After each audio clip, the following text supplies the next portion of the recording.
Welcome back to In the Shadows of Utopia. I'm Lachlan Peters. No extended prologue for this episode, we are going to just jump straight in.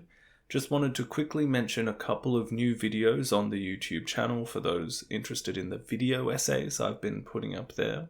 Also, the next release for the podcast series will be a kind of bonus recap episode. We have covered a lot of time and space so far in the series, and I just want to have something that you can use to refresh your memory before we get to the second half of the 20th century, the Sihanouk years, the Cambodian Civil War, and the focus of the show, the rise and fall of the Khmer Rouge regime. That might be handy for new listeners as well, the people that just want to jump in the more modern history era, but also want to be filled in on some of the events and themes that we've covered already and will recur in the latter half of the series. So, yeah, expect that in the not too distant future. Also, as always, just want to thank everyone who has gotten in contact or left a positive review for the show, wherever you might be listening to it. And an extra thank you to those who have donated to the show via PayPal or Patreon. It isn't something I expect, but it is greatly appreciated and a big help. A quick update for those of you who have donated to the show. I'm working on some exclusive content for you supporters, a commentary track for the famous movie about Cambodia and the Khmer Rouge, 1984's The Killing Fields. So that should be available quite soon as well, so look out for that. As always, information about all of this stuff, as well as contact details, can be found on the website, www.shadowsofutopia.com. And that's that for housekeeping. Very excited about this episode, as we're going to basically close one very large chapter of the story, French Indochina. We will cover the end of the First Indochina War, the conference in Geneva and its consequences, and finally the 1955 elections in an independent Cambodia. We will see this hurricane of history, as I've been calling it, bring all of this destruction before easing into a relative calm, something like the eye of a storm with its light winds and clear skies. But this will not last for very long. At the end of the last episode, we left the story in the wake of King Norodom Sihanouk's self-proclaimed Royal Crusade for Independence. And although this mission he embarked upon was helped by a few outside factors lining up and falling into place nicely for him, all in all, it had been a stunning success. The king, who had been put on the throne as a 19-year-old, because the French thought he would make a pliable asset for continuing their empire in Asia, well, instead, he had proved to be one of the decisive factors in their loss of this particular jewel in their crown. The king had basically needed to shut down the regular Cambodian political process in order to achieve his aims.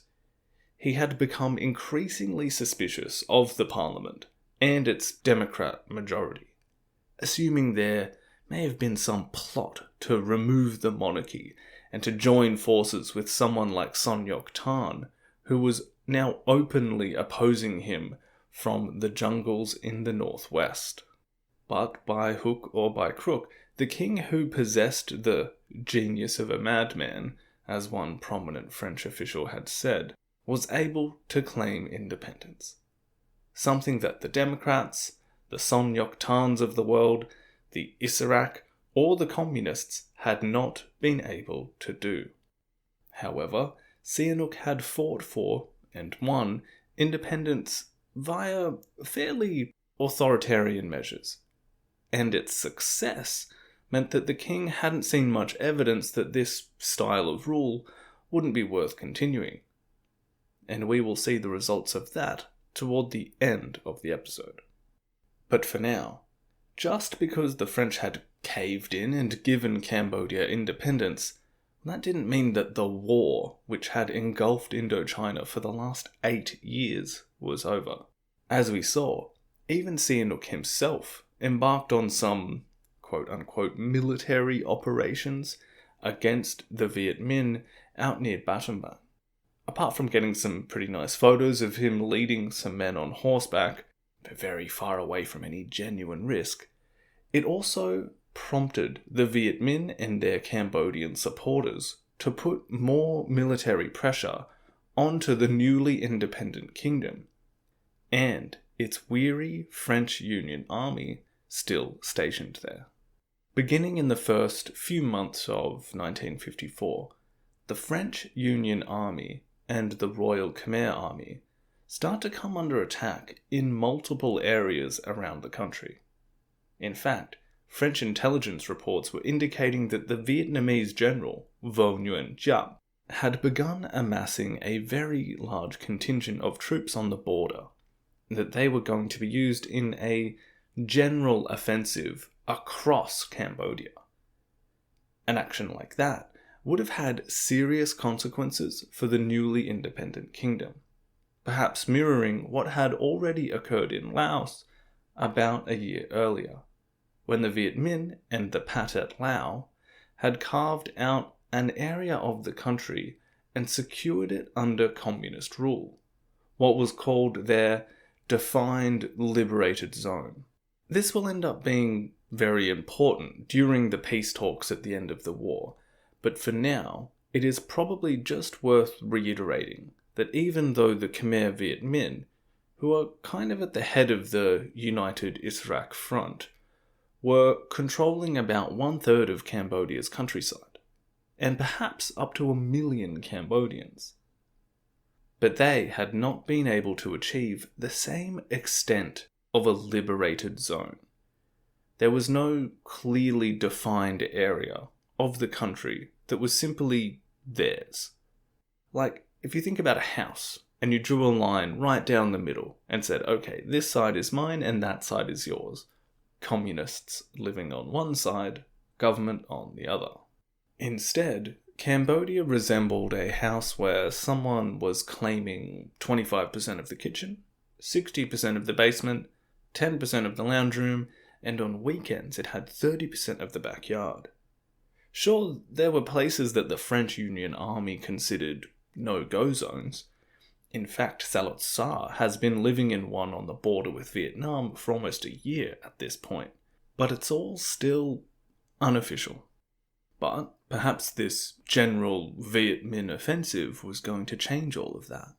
By May of 1954, it seemed that if it had occurred, it would have been disastrous. A weekly French intelligence summary of its own forces and the Royal Khmer Army was not painting an optimistic picture.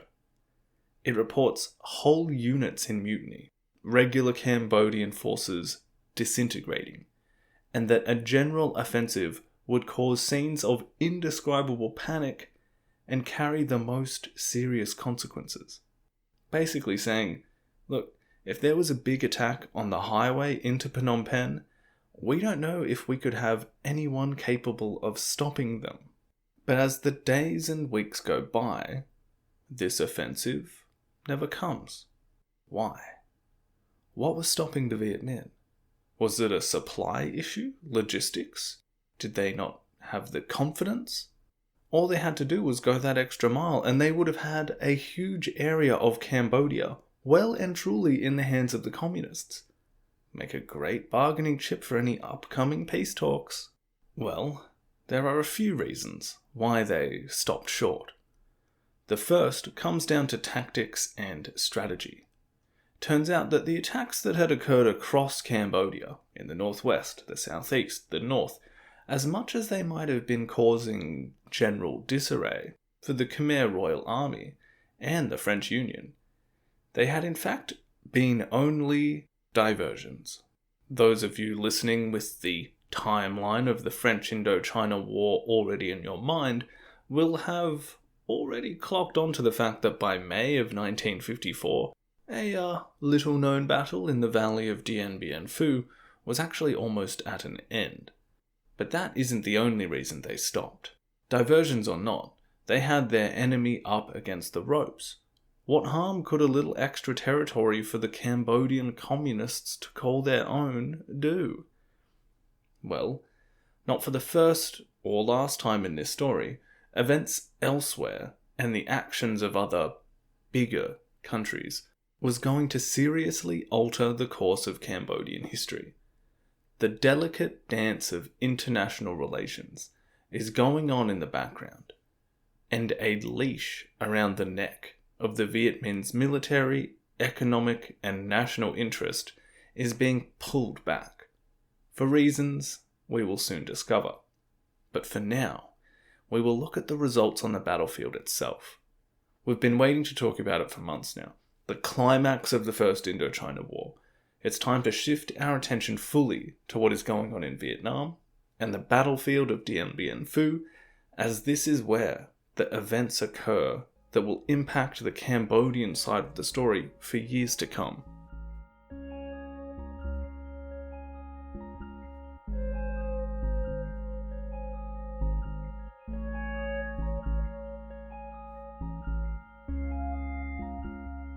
Many of you listening will know all about Dien Bien Phu.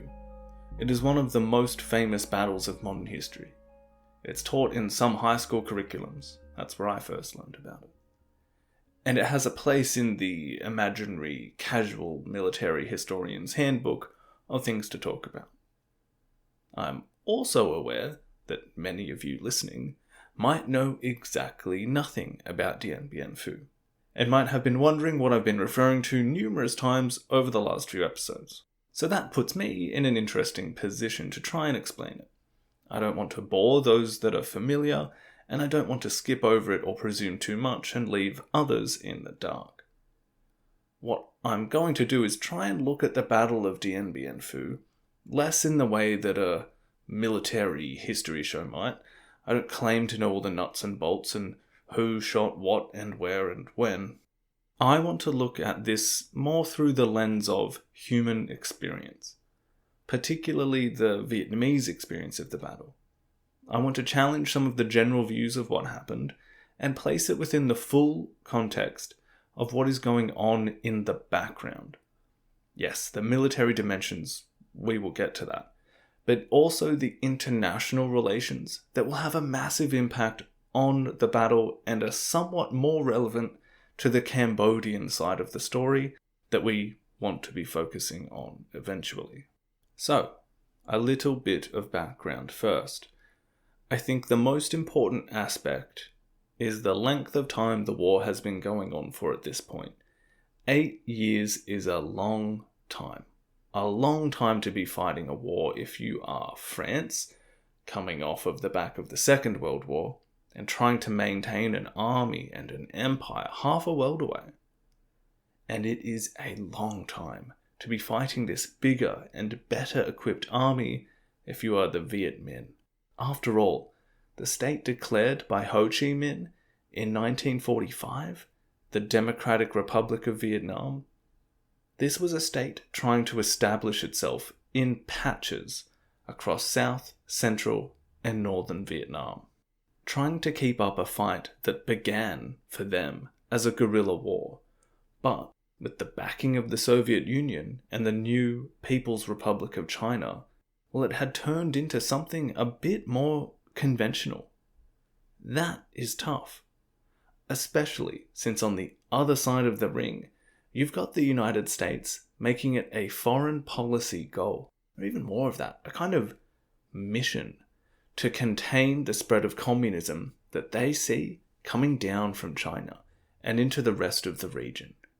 So they are pouring money and materiel into the French war effort. Back in France, however, there is a serious lack of popular support for this war. La Sale Guerre, the Dirty War, as it had begun to be known. The French are also choosing a direction to take in this new Cold War world. Do they strengthen their commitment to a position in Europe? Or do they continue sinking money into their empire in Asia that A, doesn't seem like the native people there really want you, and B, classic colonialism generally doesn't seem to be the done thing anymore? This new game seems a lot more like pick a side between the US and the Soviet Union, start making defense and economic treaties with other countries on your side, and for a country like France, it's probably better to focus on the defense of France than the jewels in their colonial crown. That being said, it is common for proud people to not just pack up their things, call it a day, and go home when people ask you to. You've got some pride on the line here. As the French put it, an honourable end to the conflict had to be found. Now, to all of that context, also add a couple of extra dollops of even wider international context. Number 1, the war in Indochina is not the only Cold War proxy involving the US, Soviets, and China. There's another one going on, about 2,000 miles away in Korea. Number 2, you know who died on the 5th of March, 1953? Stalin. All the big states involved in this ramping up of tensions since the end of the Second World War were kind of looking for a bit of a break. And perhaps there was a gap opening up for everyone to just cool their jets a little bit now that the Man of Steel was out of the picture. We will refer back to these international circumstances more in just a moment, but let's look back to Vietnam and how France are looking to achieve their honourable end to their dirty war. I don't want to lean too heavily on this football analogy, which I'm pretty sure alienates plenty of my listeners in the US and anyone else who isn't a fan, but I do find French plans to achieve their honourable end to the war fairly similar to a kind of managerial change at a football club. The owners, the people in charge of the money, etc., they are the French government, whilst the manager in this instance is going to be the man they hire to find the solutions they need on the pitch. Without getting too niche with the references here, they go for an old guard kind of manager, a veteran of the First and Second World Wars, General Henri Navarre, who is named Commander-in-Chief of the Armed Forces in Indochina in May 1953. This is the appointment a team needs when they're looking like they might fall into the relegation zone. They need a pick-me-up. They're not going to start playing, fancy footwork football. They aren't aiming to go on and win the title, but they have to avoid the drop.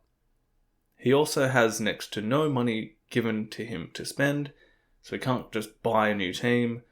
He's dealing with what he's got on the ground. The remit he is given by the government is to create the necessary military conditions on the battlefield so that diplomats could reach a favourable solution at the negotiating table. Navarre devises a plan to accommodate his government's wishes. He can't rely on a massive influx of new troops, so the first part of his plan is to avoid any large battles for a year or so, taking the time to rebuild the French Union forces.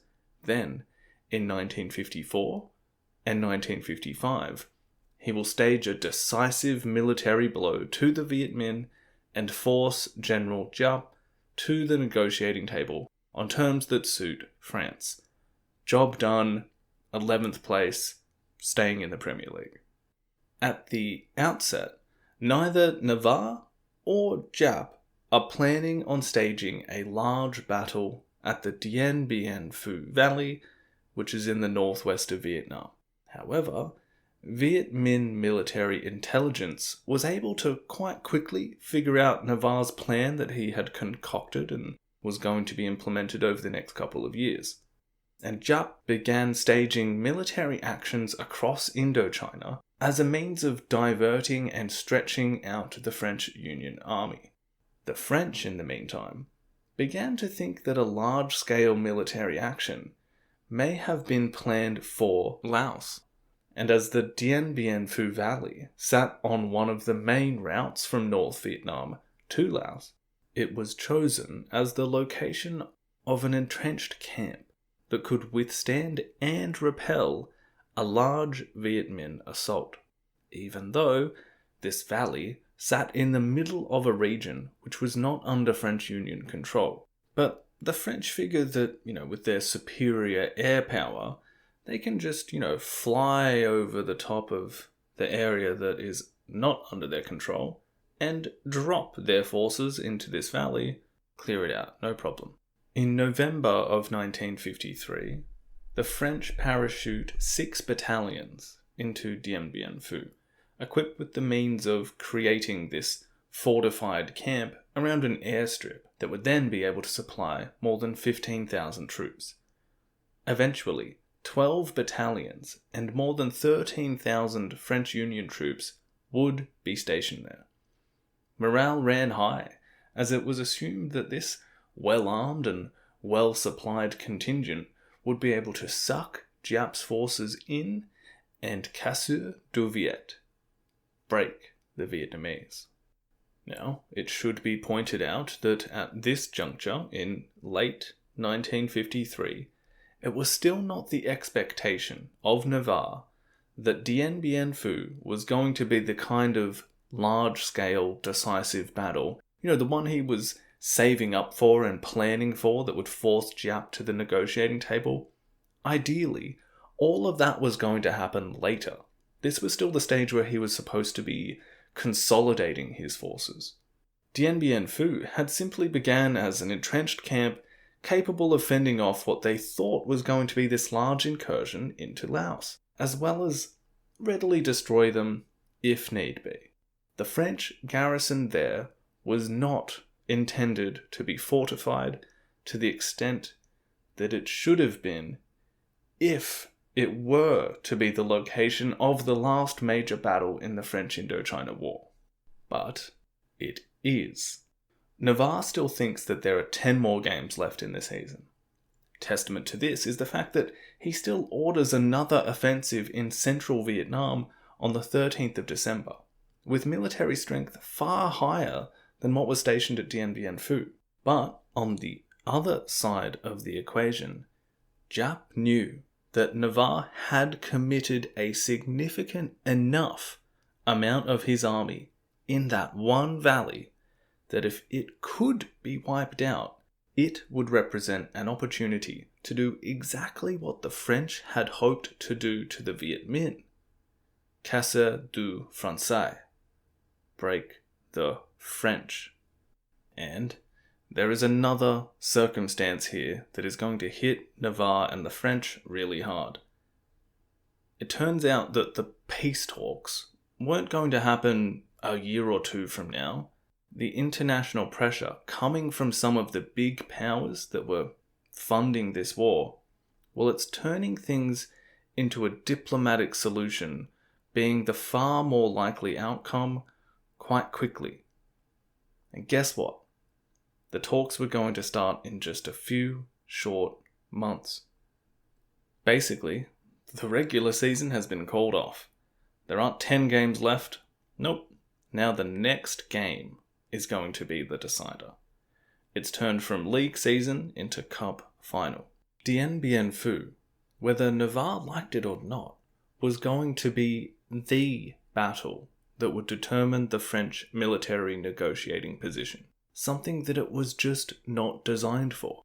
By the time they realized they were surrounded by more than 45,000 Viet Minh, it was too late to get out and too late to improve the camp's deficient fortifications. By the end of December 1953, the Vietnamese Politburo had issued orders to surround the garrison of Dien Bien Phu and wipe it out completely. But at the same time, continue campaigns across Indochina to keep the French Union spread thin enough to ensure that this main battle would be decisive. This ties into what we talked about earlier, with the Khmer Royal Army and the French Union fighting those battles across Cambodia into the first quarter of 1954. But the task ahead of the Viet Minh at Dien Bien Phu was not an easy one. It required massive mobilization of forces and the help of hundreds of thousands of peasants in order to transport rice, weapons, and artillery into the hills surrounding the French camp. The Viet Minh had to dig deep into their population and their army in order to pull this off. And it will be a result which will end up one of the most powerful and enduring myths that the Vietnamese regime still holds onto, a kind of sacred resistance. In researching this episode, I came across a 2010 article that Christopher Goscha wrote in the European Journal of East Asian Studies, titled Hell in a Very Small Place: Cold War and Decolonization in the Assault on the Vietnamese Body at Dien Bien Phu. In this article, Goscha states that he wants to, quote, factor back into this picture the human suffering, fear, and corporal destruction that went into this battle, part of modern Vietnam and its history. End quote. One of the interesting takeaways from this article was the rapid development of the Viet Minh as a conventional fighting force, and the influence that the Soviets and the Chinese had here, not just in the conventional sense, like the transformation of low-intensity guerrilla warfare tactics through to the training, armament, and equipping of 6 divisions by the end of the war, like going from no tanks to tanks. But it's not just tanks, it also relates to aspects of conventional warfare like medicinal goods and training. I'm sure many of us kind of have this impression of the Europeans coming to fight in these exotic locations and being ravaged by the diseases that the locals could just shrug off. But as Goscha says, quote, disease and sickness were deadly adversaries for any army deployed in the tropics.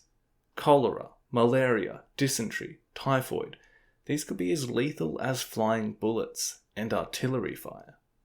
And the Vietnamese soldier's body was no more immune to tropical diseases than the colonial one. End quote. It's not just the logistics and equipment and training for the Viet Minh that came from this internationalization of the conflict, but also the medicine that was able to keep them in the fight.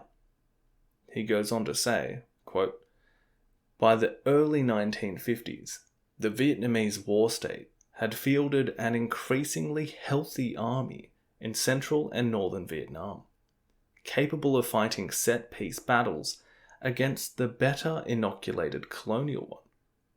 The irony, of course, was that those same increasingly healthy young bodies were now going to be thrown against some of the most modern killing machines of the 20th century. End quote. The strides that this fledgling state and its army had taken in order to get to this point where they can genuinely challenge the French at this garrison are really quite staggering, and testament to the power of the political energy that's been used to sustain this effort, namely nationalism, patriotism, and communism. Now, it is probably worth setting up the actual scene of Dien Bien Phu briefly. The setting, the location. We've mentioned so far that it's a valley. So it's a valley that the French have dropped their forces into from the air. And they've done so with enough resources and material to build an airstrip, and then using that airstrip they can further fortify the base. Now, in all of that, there's no trucks. The French can't get trucks there, just airplanes. Bear that in mind. This is an essential feature. It's a low, flat area that they're building this base on, and it's surrounded by elevated hills and cliffs covered in rough, fairly densely forested terrain, and it's a stark image.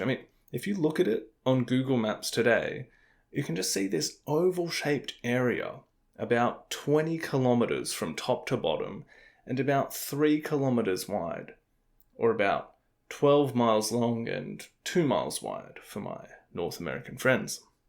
I'll leave the link to Dien Bien Phu in Google Maps just in the show notes, so you can just quickly go and have a look, because when you look at it and see, you're just like, wow, okay, so this area was in the middle of a Viet Minh zone and you've decided to set up an airstrip and your camp in the middle of this enclosed valley.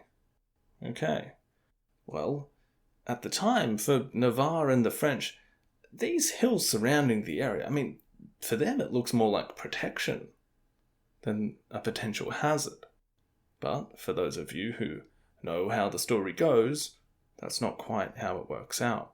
As we said, the Viet Minh are able to pull the levers of mobilization in the surrounding areas and villages and call on more than 250,000 civilian porters to carry the necessary equipment, food, ammunition, hardware, as well as the artillery, machine guns, grenades, anti-aircraft placements. A lot of this is big, heavy stuff. Cumbersome. Anyone who has ever had to try and recover a bogged vehicle out of a muddy, wet hole in the ground will probably have experienced some minuscule percentile of the effort, commitment, and pain in the arse that would have been to bring these massive amounts of iron up these hills. And this is a famous thing too, the idea of breaking these heavy artillery up, camouflaging themselves and the parts, and then relying on masses of humans to haul them through these tracks up into the hills, looking over the valley and the French camp. The French had this idea that over that kind of terrain, there was simply no way that the Viet Minh could get more than a handful of the kind of artillery up there that would actually be able to A, hit them, and B, do any meaningful damage, even if they did. But, unfortunately for the French, the Viet Minh get loads of big, heavy, far-shooting artillery and anti-aircraft guns, and hospitals, and more than 4,000 tons of rice up there. Enough to support the more than 45,000 troops in those hills. What's that movie, The Hills Have Eyes? Well, in this case, the hills have guns. Big ones. This has taken a toll on the DRV, though. In some areas, the steep amount of rice that had begun to be requisitioned from the population was potentially going to cause a food crisis. Like in this instance, where they are bringing up 4,200 tons of rice for this battle. Do you know how much rice that is? That's like 120 big old semi-trailers full of rice for just this one battle. For a state that doesn't even really have borders and has been at war for 8 years. Alec Holcomb wrote that, quote, "The steady spread of the food crisis had a terrible logic to it that must have weighed on the party leaders. With every harvest, rice collection became more imperative and more difficult as the amount needed to feed the army, bureaucracy, and now increasingly areas that were suffering from famine. That became a larger portion of a shrinking pie. Eventually a tipping point would be reached when the collection of rice from villages would start to condemn a certain percentage of the community to severe malnutrition or even death, taking more people out of the workforce, resulting in yet more land left fallow, further decreases in production, worse famine, and so on. At that point, no matter how skilled, brave, and well-equipped the army was, this food crisis would overpower all other efforts. The DRV was not at that point at the start of 1954, but its leaders must have recognized that they were heading there." End quote. We'll return to this point at the end of the discussion as well, like the toll that this was all taking on this state. Anyway, by early January, Navarre becomes aware that the hills are teeming with Viet Minh and artillery, and perhaps only hubris can explain why he still didn't cancel French Union campaigns in Central and South Vietnam, and do as much as possible to back up what they had committed to Dien Bien Phu, because by now, there isn't actually a way to extricate themselves from the valley. By the very design of this base, they are literally surrounded from the outset. General Giap knows it too. So instead of starting the attack at the end of January as they had originally planned, they go that extra mile to make sure that they are going to win 100%, It's also an added benefit that the more time they wait, the more noises are being made in the international community about upcoming peace talks. So the Viet Minh are just about lining everything up in their advantage here. They are also helped by the extra support that China and the Soviets are able to give them, as the fighting of the Korean War had ended. The Chinese even send some of that rice that was needed for the battle, and the Soviets are able to hand over some Katyusha, which are these truck-mounted multiple rocket launchers, also known as Stalin organs. And the French are just sat there waiting for something to happen. And on the 13th of March, something finally does.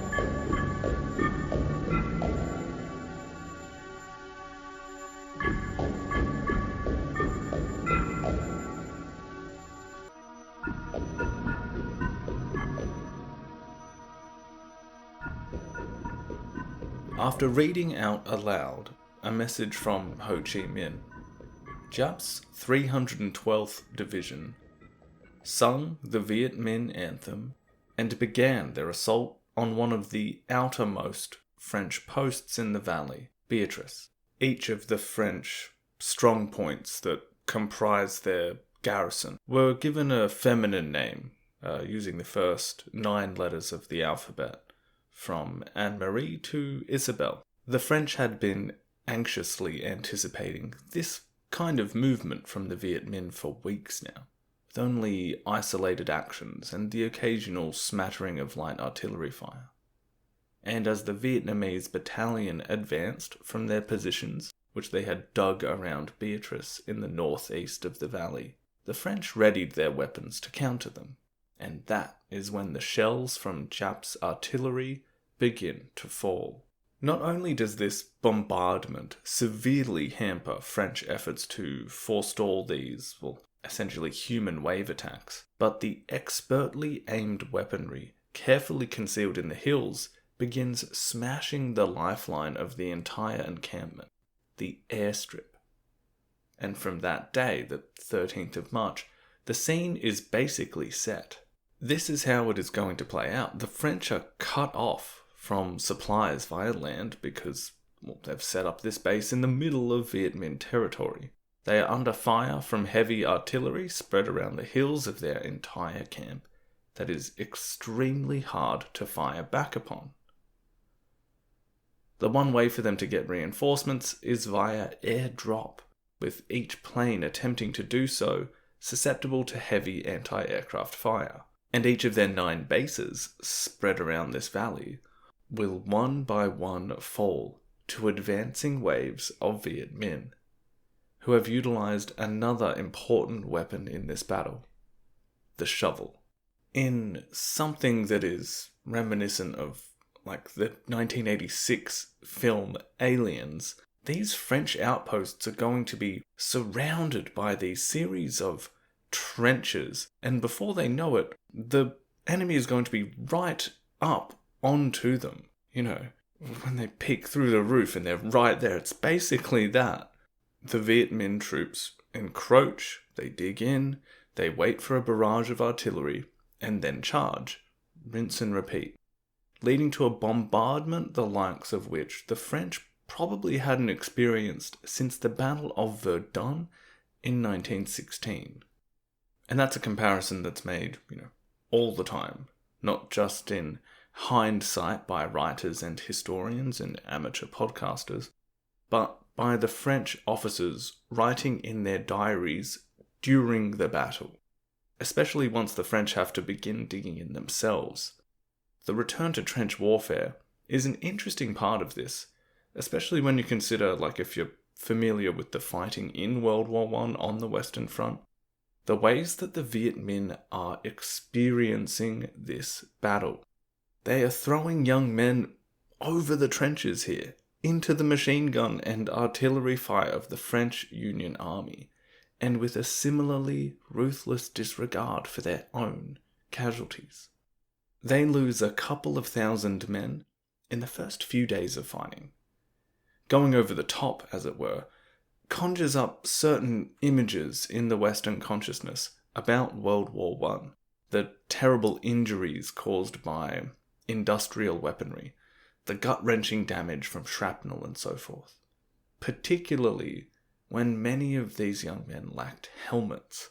It's a shockingly brutal scene. And by the end of March, torrential rains will also begin to pour in and provide further comparisons to the Western Front, the trenches filled with mud, disease, blood and gore, soldiers having to navigate around corpses to fight and defend.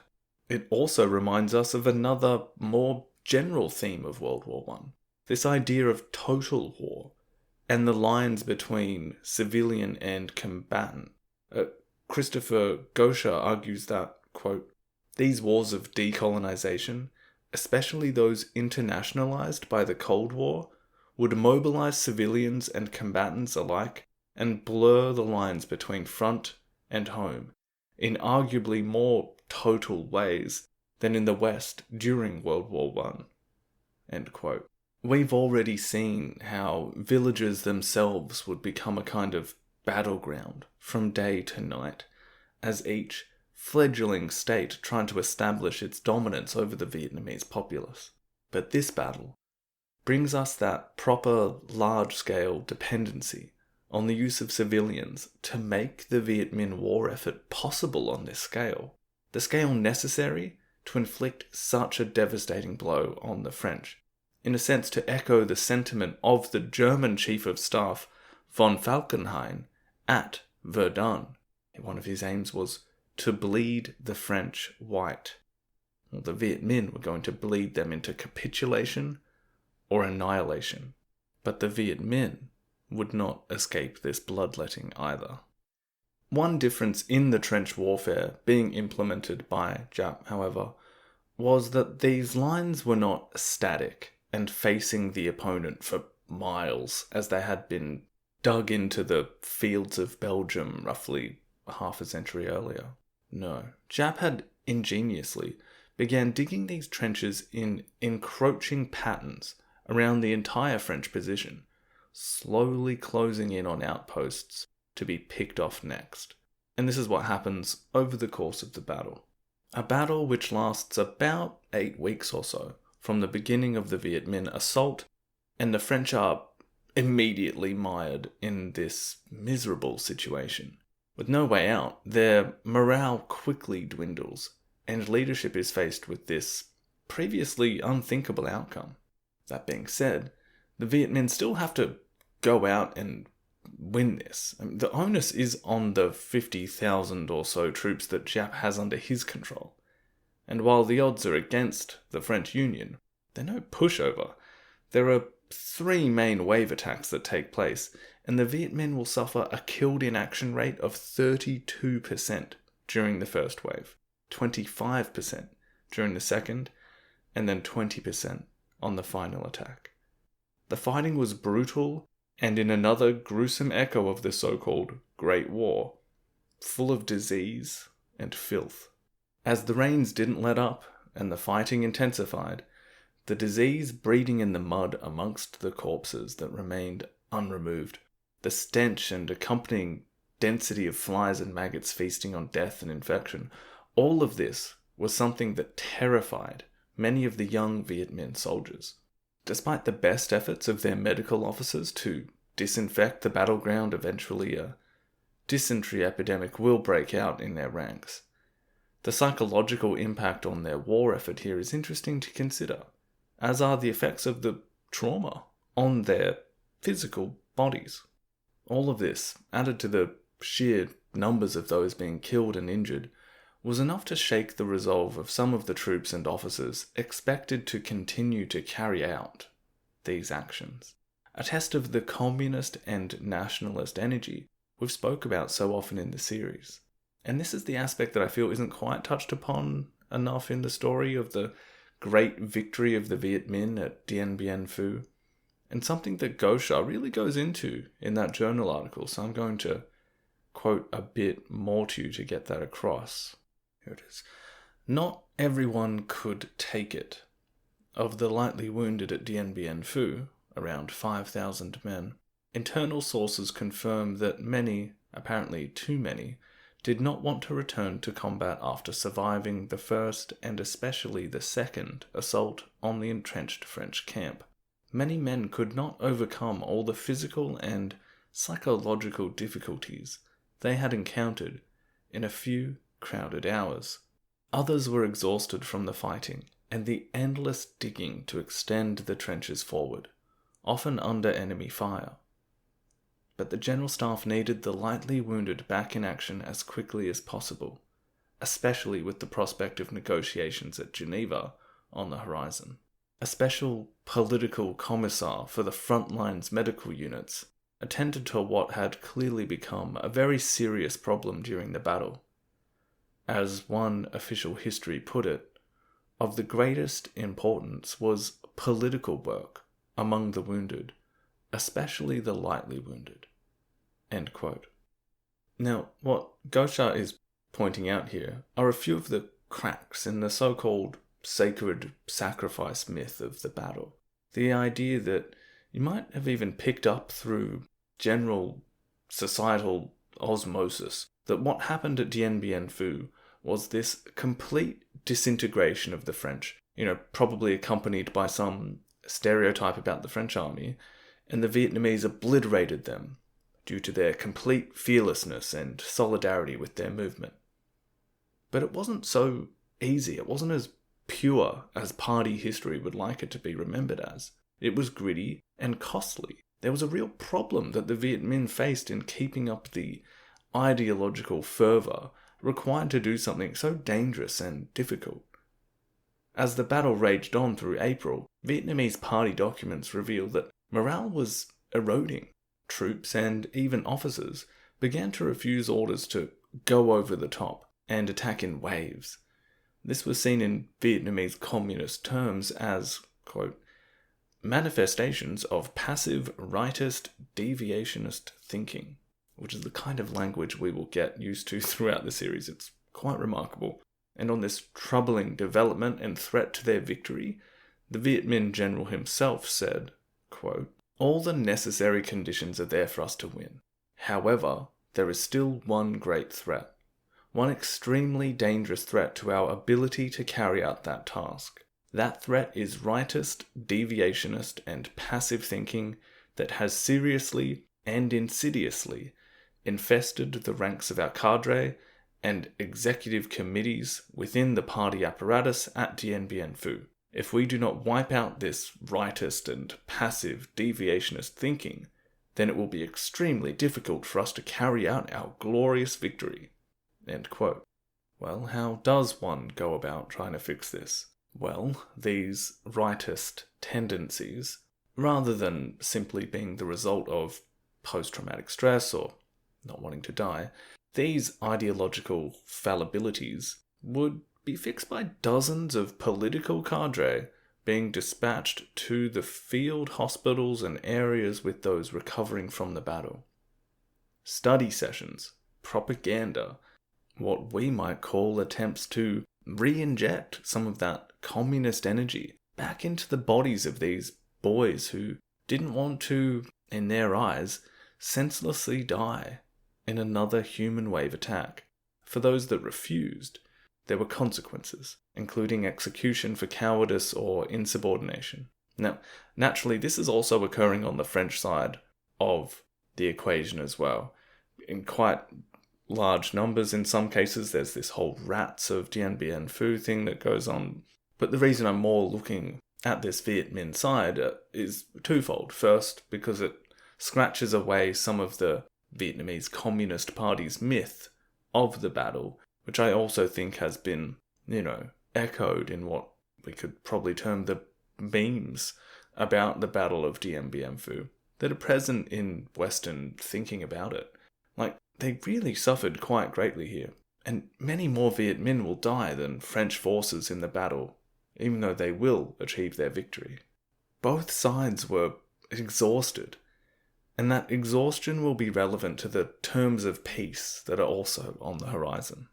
But the other reason I wanted to touch on this particular development, particularly on this side of it, is the language itself. Like how that political energy is articulated with this jargon. And it's something we're going to see again and again in Khmer Rouge ideological discourse as well, particularly when it comes to the framing of who or who is not a counter-revolutionary or an enemy of the party.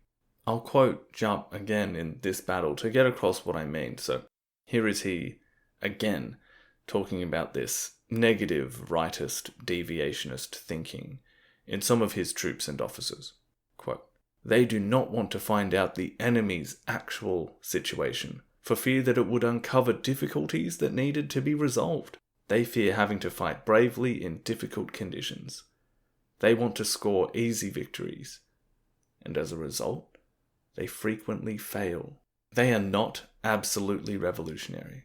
Our revolutionary responsibility is to fight to the end in order to secure independence for our people, peace for the world, and to implement communism." End quote.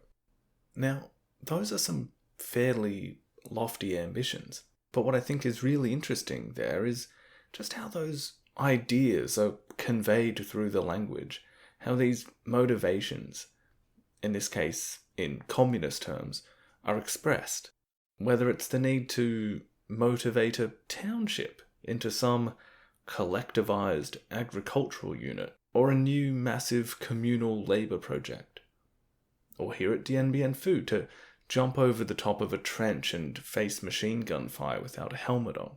Or later, we will see how it is used to arrest, imprison, and torture someone who has been accused of not having the right revolutionary consciousness.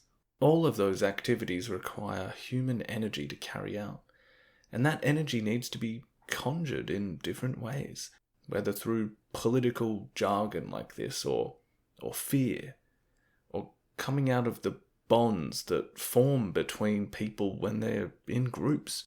And this doesn't have to be a left-right thing, or even a political thing. We use this kind of language in sports, or to try and get someone to do a good job at work. There is always a rock that needs pushing up a hill in some form or another. And the ways that we have to convince ourselves and others to do it are kind of fascinating sometimes. But yeah, before I get accused of the kind of deviationist thinking that deviates us right off topic, let's continue with the story at hand, to the battle itself. As I said, it covers about an 8-week period of misery, really, for both sides, I think it's safe to say. But for one, where a victory is in sight. It lasts from early-ish March 1954 to early May. Giap takes his time with each action, slowly taking these outposts, Dominique, Elaine, Eugette, Isabelle, as the French hold on for dear life. Now, Dien Bien Phu, as we spoke about earlier, it is already a known quantity at the beginning of the battle that the significance it is going to have in terms of the upcoming peace talks. So while it's going on, there are some developments that really bring the international scene into the picture. And the role of the US in the battle, as it's already been financing the French war effort for many years now, it's worth looking at that before we get to the final stages of the battle, and then the outcomes. We've outlined the basics of how Dien Bien Phu plays out. The French in the valley, the Viet Minh in the hills surrounding it, and the inability of the French to really be able to offensively end the Viet Minh's assaults. They can defend, sure, that's what they'll do, but they can't manage something that will break back and end this. But maybe there was someone else that could do that.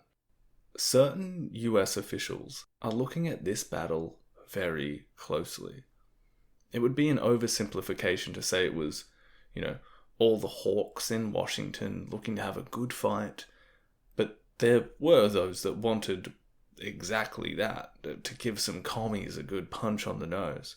What was being proposed in some circles, and some circles that overlapped with those high up in the Eisenhower administration, of course, was something called Operation Vulture, a plan that would have seen a massive B-52 bombardment of those hills around the valley.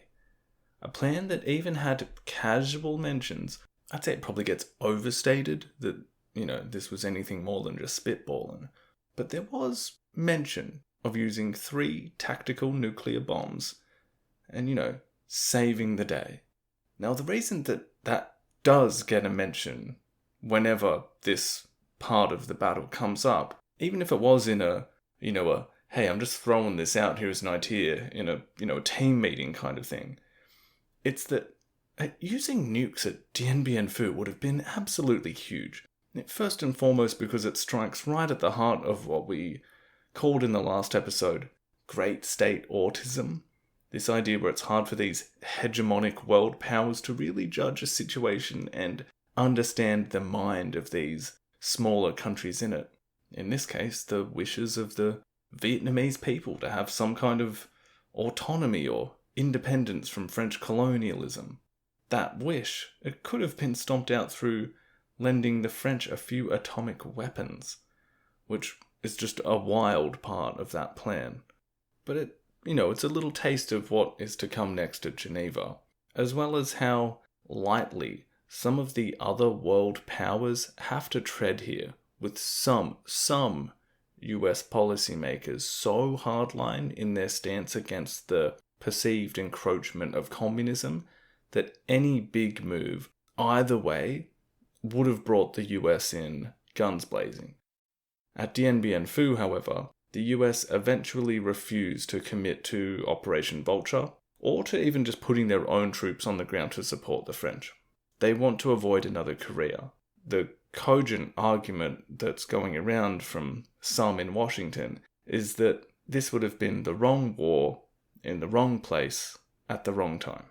As the peace talks approach, however, some US officials were looking around at other countries to try and organise some bilateral action that would have given them the pretense of international support to get in and do some fighting. But these attempts, particularly with Britain, don't find any support.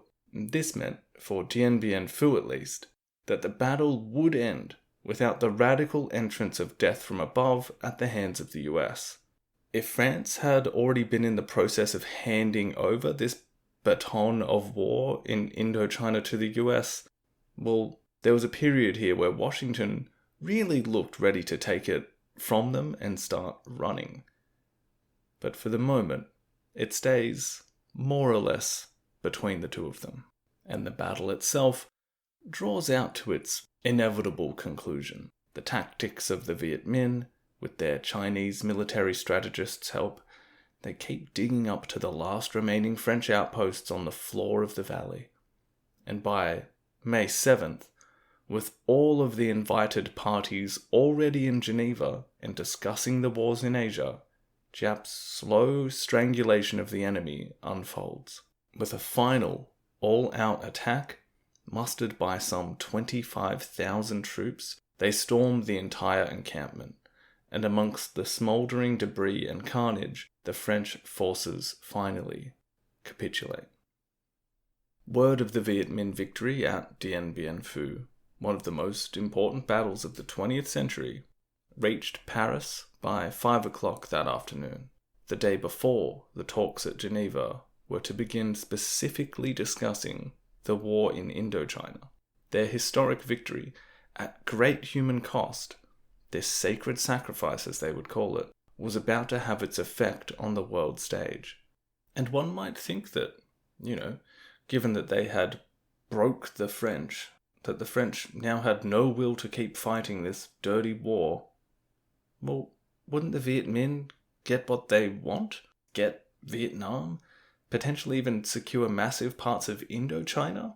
With those that would be friendly to their movement? Well, not quite. For all of their fighting, the Viet Minh will leave this peace conference with just half a country. And the reasons why are going to have long-lasting effects on our story.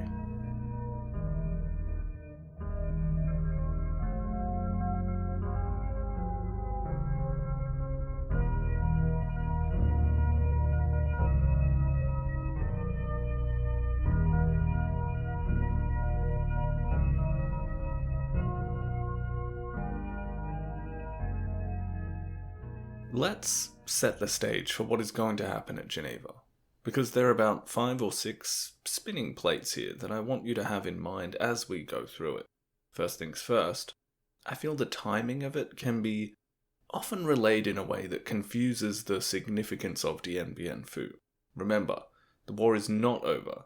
The Viet Minh had just perfectly timed their assault on the French base so that this stunning battle would be won just as the talks about what was going on in Vietnam began. The talks are not a result of Dien Bien Phu, but the result of the battle will influence the talks. As we mentioned with Cambodia at the start of the episode, there is fighting going on all over Indochina, and it will continue throughout the peace conference, which itself lasts for about 3 months. It wasn't like the French lost at Dien Bien Phu and therefore lost the war, and then a conference was called afterwards to discuss what to do. They are overlapping to a large extent. It's just that the Democratic Republic of Vietnam played that particular hand of cards perfectly and can walk into the conference with some swagger. But as we said, that impression that France lost so the Viet Minh won doesn't really translate through to the deals that are made at Geneva, and the reasons why will have ramifications. And to illustrate this, I used to watch a lot of cooking shows a few years ago, and the Geneva Conference of 1954 kind of reminds me of this situation you would see all the time, where a contestant would be so confident they've, got all the ingredients, the method, they've made the dish 100 times. It should be perfect. But at the end of the show, they place this food in front of the judges, and I always remember this one judge would always say this if it was a bit crap.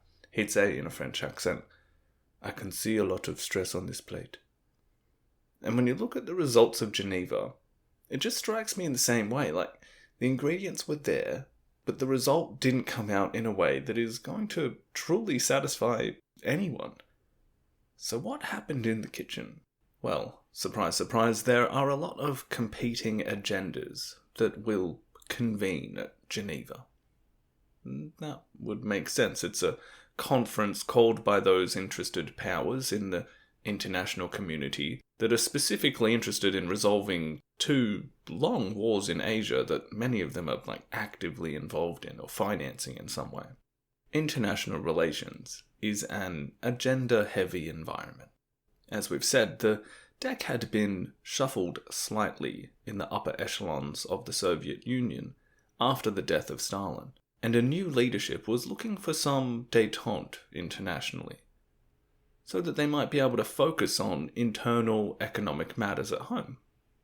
The Chinese were in a similar position. Remember, the PRC was only declared 5 years earlier, and they had been involved in the Korean War, and now the one in Indochina as well. There was hope that the fighting in Indochina could find a similar resolution to that of Korea, with a cessation of hostilities and the division of the country until a peaceful resolution to the conflict could be found. And again, you might be asking yourself, didn't the Viet Minh just, win? Aren't they in control of, most of Indochina? Shouldn't they just get to dictate the terms of peace? Well, not quite. The Viet Minh might have a mean face on, and they have landed a huge hit in the last round of fighting, but they know they can't actually jump up and, keep going for another few rounds. And if they did, well, there's a very strong chance that a new, even bigger, tougher contestant is going to jump into the ring and pick up where the French left off. The United States are hovering over this situation in a very menacing way for basically everyone concerned, even some of their allies. 6 months earlier, the Vietnamese Politburo had begun to come around to the idea of ending the war through peaceful negotiations as well, which is why they had poured so much effort into Dien Bien Phu in the first place. So, in September of 1953, the Soviets had taken the lead and contacted France, the UK, and the US, proposing some kind of international forum to resolve these conflicts. The Soviets also said that the conference had to include China, as they were a benefactor in both wars, which results in the kind of international relations equivalent of picking which friends are going to come to your 10th birthday party and sit next to each other. Because the US was so staunchly opposed to a Chinese presence at this kind of event. US foreign policy at this point was kind of pretending that the People's Republic of China just kind of didn't exist, still quite sore at the outcome of the Civil War in that part of the world. Many US policymakers still bemoaned the fact that they had lost China. So initially, the US, very much still in containment mode, have this worry that the communists are going to try and win at the table of diplomacy what they hadn't quite managed to win on the battlefield. They project a kind of, I'm not coming if they're coming energy. A little agitated, they had their reasons. Eventually, a concession is made where the powers that be decide that you can have a kind of +1 scenario. So the Soviets end up bringing the People's Republic of China, and the US gets to save face because the Chinese weren't officially invited. So who is coming? Well, you've got the 4 powers plus China. So France, UK, US, USSR, and they're +1. You've also got the main Indo-Chinese parties concerned, the Associated States of Vietnam, Laos and Cambodia, as well as Ho Chi Minh's Democratic Republic of Vietnam, but not the Pathet Lao, or, as I alluded to earlier, the United Issarak Front, which, remember, basically is the Khmer People's Revolutionary Party, or the Khmer Viet Minh if that's easier. They are not officially at the table. They've got a couple of representatives that are part of the Democratic Republic of Vietnam's contingent of diplomats, I guess we could say, but they're not at the table. More on that in a moment. As we said, Dien Bien Phu is over the day before the conference was due to start talking about Indochina, which is some way to kick off proceedings. Now, the first week or so of the conference, that's the conference as it relates to the Indochina question, is quite interesting. It starts off with the delegate for the Democratic Republic of Vietnam spending almost all of his initial speech calling for the inclusion of the so-called ghost governments at the negotiating table, meaning the Pathet Lao and the Khmer Viet Minh. Now, Cambodia's fate is not very high on the agenda at this conference, but the insistence at this early stage from the communist Vietnamese to include their Laotian and Khmer comrades at the table is worth noting. Basically, everyone present at this negotiation is aware of the situation on the ground. They know the relative strength of the Viet Minh position. They know that there are almost 1 million Cambodians living under the communists. It would make sense that if there was a settlement, that it would need to include these parties as well. It also hints at the early Vietnamese ambition to have a kind of federation of states under communist rule. The Soviet delegate is similarly supportive when he gets up to speak, as you'd expect. But when it comes time for the Chinese representative, Zhou Enlai, to speak, he is far less enthusiastic about these inclusive propositions that the Vietnamese and Soviets have made. He somewhat carefully and purposefully notes in his opening remarks that the conference, on procedural grounds, should have the ability to determine its own composition, which is kind of like saying, I don't agree with what my comrades are asking for, but I agree with their right to ask for it, which isn't much. That is non-committal. And why is this? What about support for comrades and the communist movement? Workers of the world unite. Nothing to lose but your chains and all that stuff. Well, as I said, international relations is lousy with agendas. And if you are a subscriber to the realist view of international relations, you can look at this through the lens of the relative powers of those at the conference, and what each can do to serve its own self-interest. I'm not sure if we've discussed this idea of realism in the series so far. It's very international relations 101 kind of thing, and revolves around the idea that the system of interaction between states is anarchic, meaning there is no power above all of the states, that they are rational actors, and that they will always act in their own interest, and to maximize their own power to ensure their own survival. The Chinese position here, in relation to the Indo-Chinese question, can be explained primarily through what is best for China. And that isn't just a Chinese thing. Like I said, if you look at this through this realist lens, it is just essentially a human trait expressed in these international relations paradigms.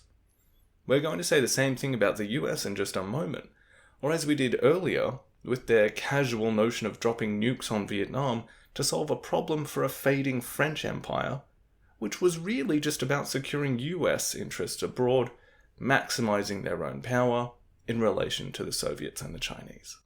And it is that kind of, I don't think it's unfair to say, reckless, or even quite troubling potential of US power and its possible extension into Indochina that is one chief concern of the Chinese. Zhou Enlai would have no doubt been aware of some of the hints being dropped by US Secretary of State John Foster Dulles in a speech televised in America about the Geneva Conference. Dulles said that, quote, "The situation," he means the situation in Indochina, "may be perhaps clarified as a result of the Geneva Conference, but we would be greatly concerned if an armistice or ceasefire were reached at Geneva, which would provide a road to communist takeover and further aggression. If this occurs, or if hostilities continue, then the need will be even more urgent to create the conditions for united action. President Eisenhower has repeatedly emphasized that he would not take military action in Indochina without the support of Congress." End quote. A few things are not so subtly smuggled in there. For instance, if the peace that comes out of Geneva is particularly favourable to the communists, well, that's a no-no, and the US will step in. Okay, and if fighting continues, oh, you bet the US is stepping in if that happens. Well, what if the fighting were to stop, but it looked like it might happen again later, and the communists would be in a better position then? That's a step-inable offence as well. There is also the idea that's being floated here that the US will get backup if it needs to, which is a path that 21st century adventures in US foreign policy have also followed. This idea of, as long as you've got some coalition of other states, a coalition of the willing, as it was put when I was a boy. Even if the others that they rope into the war are just contributing a few blankets, as long as you can get them there on the credit somehow, then it's fine, and the US can look like it isn't acting unilaterally. All of that is fairly aggressive posturing.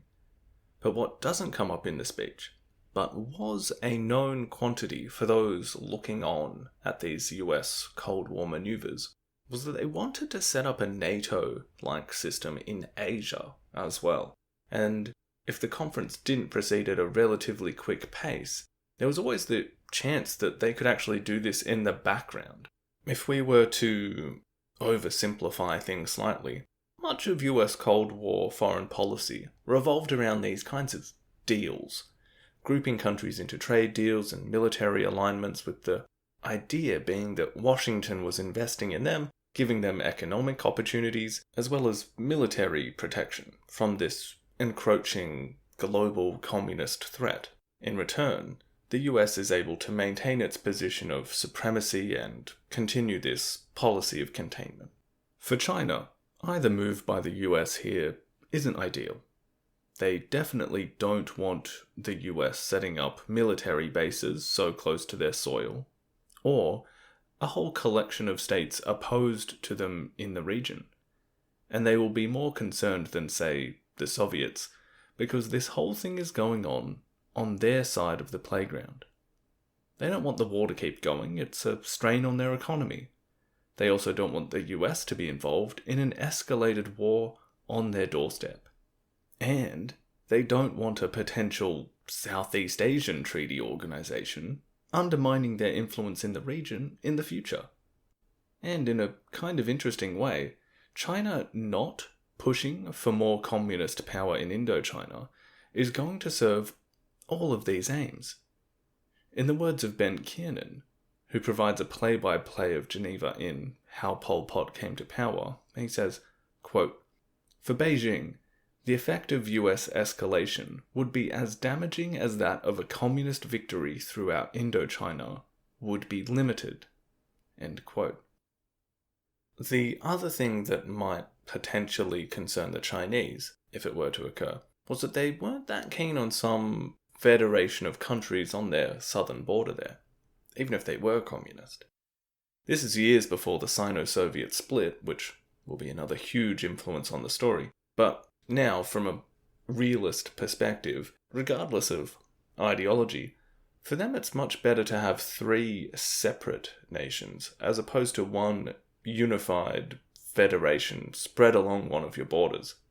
This will be a theme we continually return to, culminating really in the Third Indochinese War.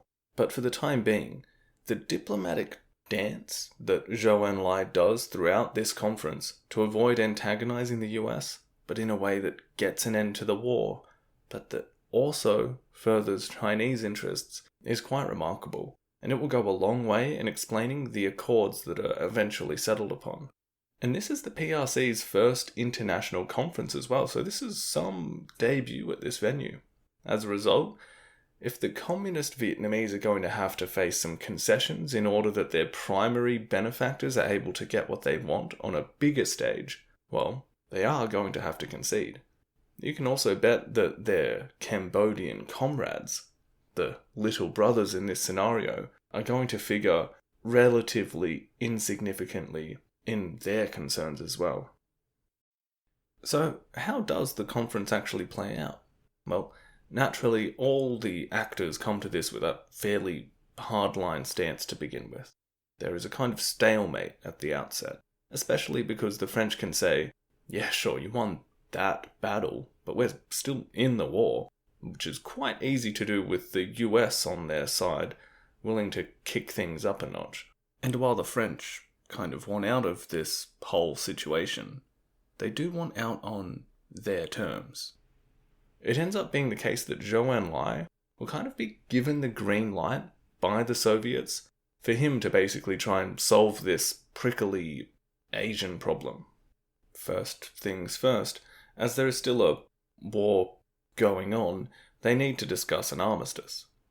This is an early proposal by the Soviets, but things move rather slowly.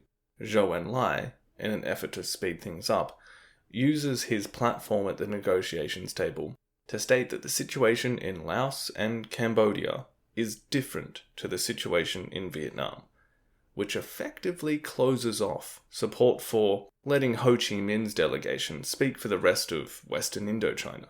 This is designed to appease the demands of participants like the United States, who had always opposed recognition of the ghost countries that had originally been declared by the Indochinese Communist Party in the early 1950s. That was the obvious side of things. At the negotiating table, the stuff in plain sight.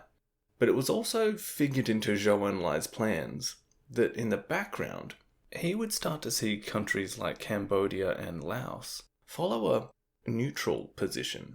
In this new world order, the non-aligned movement, which is beginning to get going at this point, is looking like an attractive box to put these two countries in. I'll go into what the non-aligned movement is in a moment, but essentially, his idea is that better they be neutral than aligned with the US and have US military bases on their soil, meaning China's doorstep. The Cambodian delegation as well, remember they were able to front up an official representative. They get a little plaque with, Cambodia on it, and they get to sit behind it at the table. They have official representation because of their independent status, and Sihanouk actually sent Dap Chuan in one of these representative positions. You'll remember that Dap Chuan was the former magical warlord, still controlling the area around Siem Reap like he was the governor. And I think it was actually Diamond Needle Chuan now, the latest cool name he'd adopted. Anyway, his coming along, his selection to be there, was a calculated move. Remember, this guy had previously been the head of the Issarak movement, before its shift toward the Vietnamese and communist side of the equation. Sihanouk could rely on this guy to act as this invalidation of the Viet Minh's claims that there was this massive anti-government movement in Cambodia. He could parade around these original Isarak as genuine local guerrillas that had rallied to Sihanouk's independent government. And these are much easier claims to make when the other side, the Khmer Viet Minh, don't have someone to speak. They can't raise their hand and say, "But sir." I couldn't help but think of this scenario of the Cambodian delegations at Geneva. Kind of like it's like one of them doesn't have the right paperwork. Philip Short has a take on this situation as well. He says, quote, "The Viet Minh representatives at Geneva could argue as much as they wished that Cambodia was an integral part of the Indo-Chinese battlefield, that stable resistance bases existed in a third of the country's districts, that Son Ngoc Min's ghost government had more than 800,000 Khmer.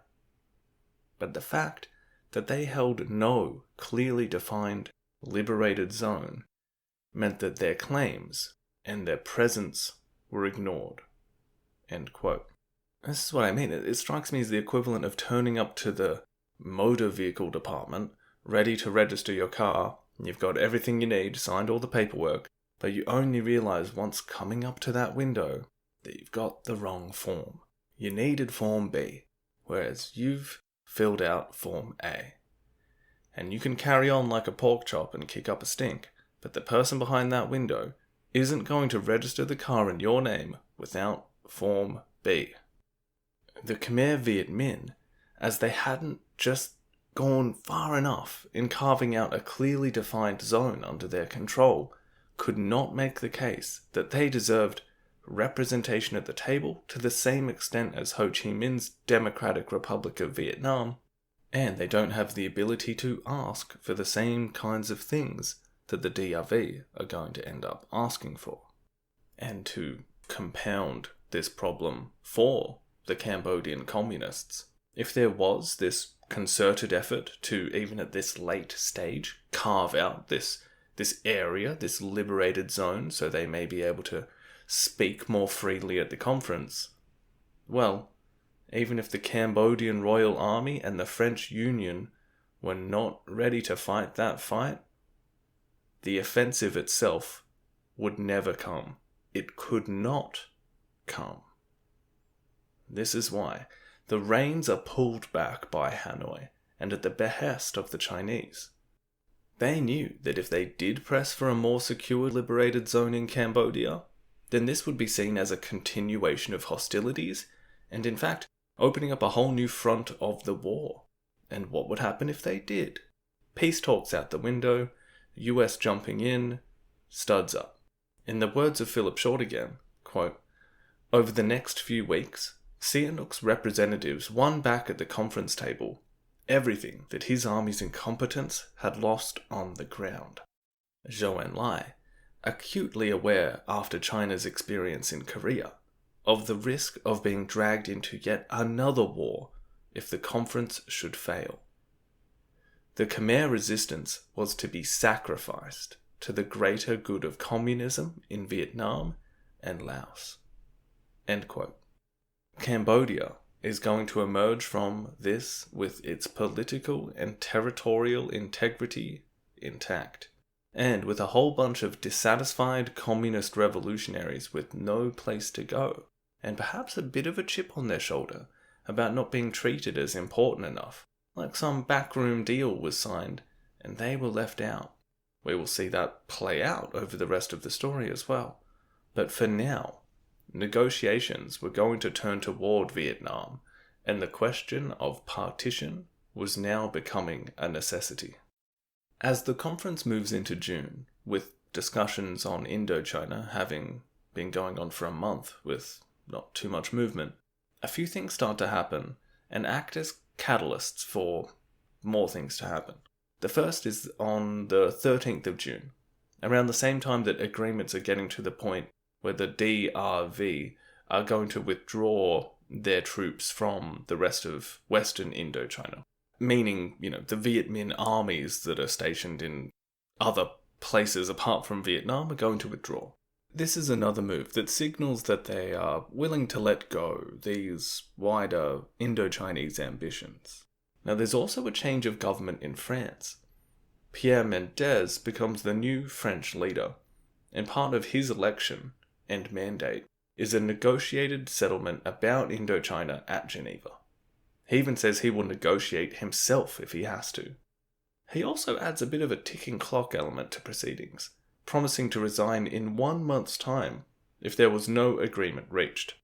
But if you heard that and you're thinking, well, hold on a little bit, don't oversell it, don't show too much of your hand to the other players at the table. He also brings up the possibility of a national draft in France to bolster forces in Indochina, if need be. He also floats the trump card of bringing in the United States to a far larger extent, just so his communist opponents are also under pressure to make a deal. Basically, he's saying, if we don't wrap this game up soon, we're going to go all in.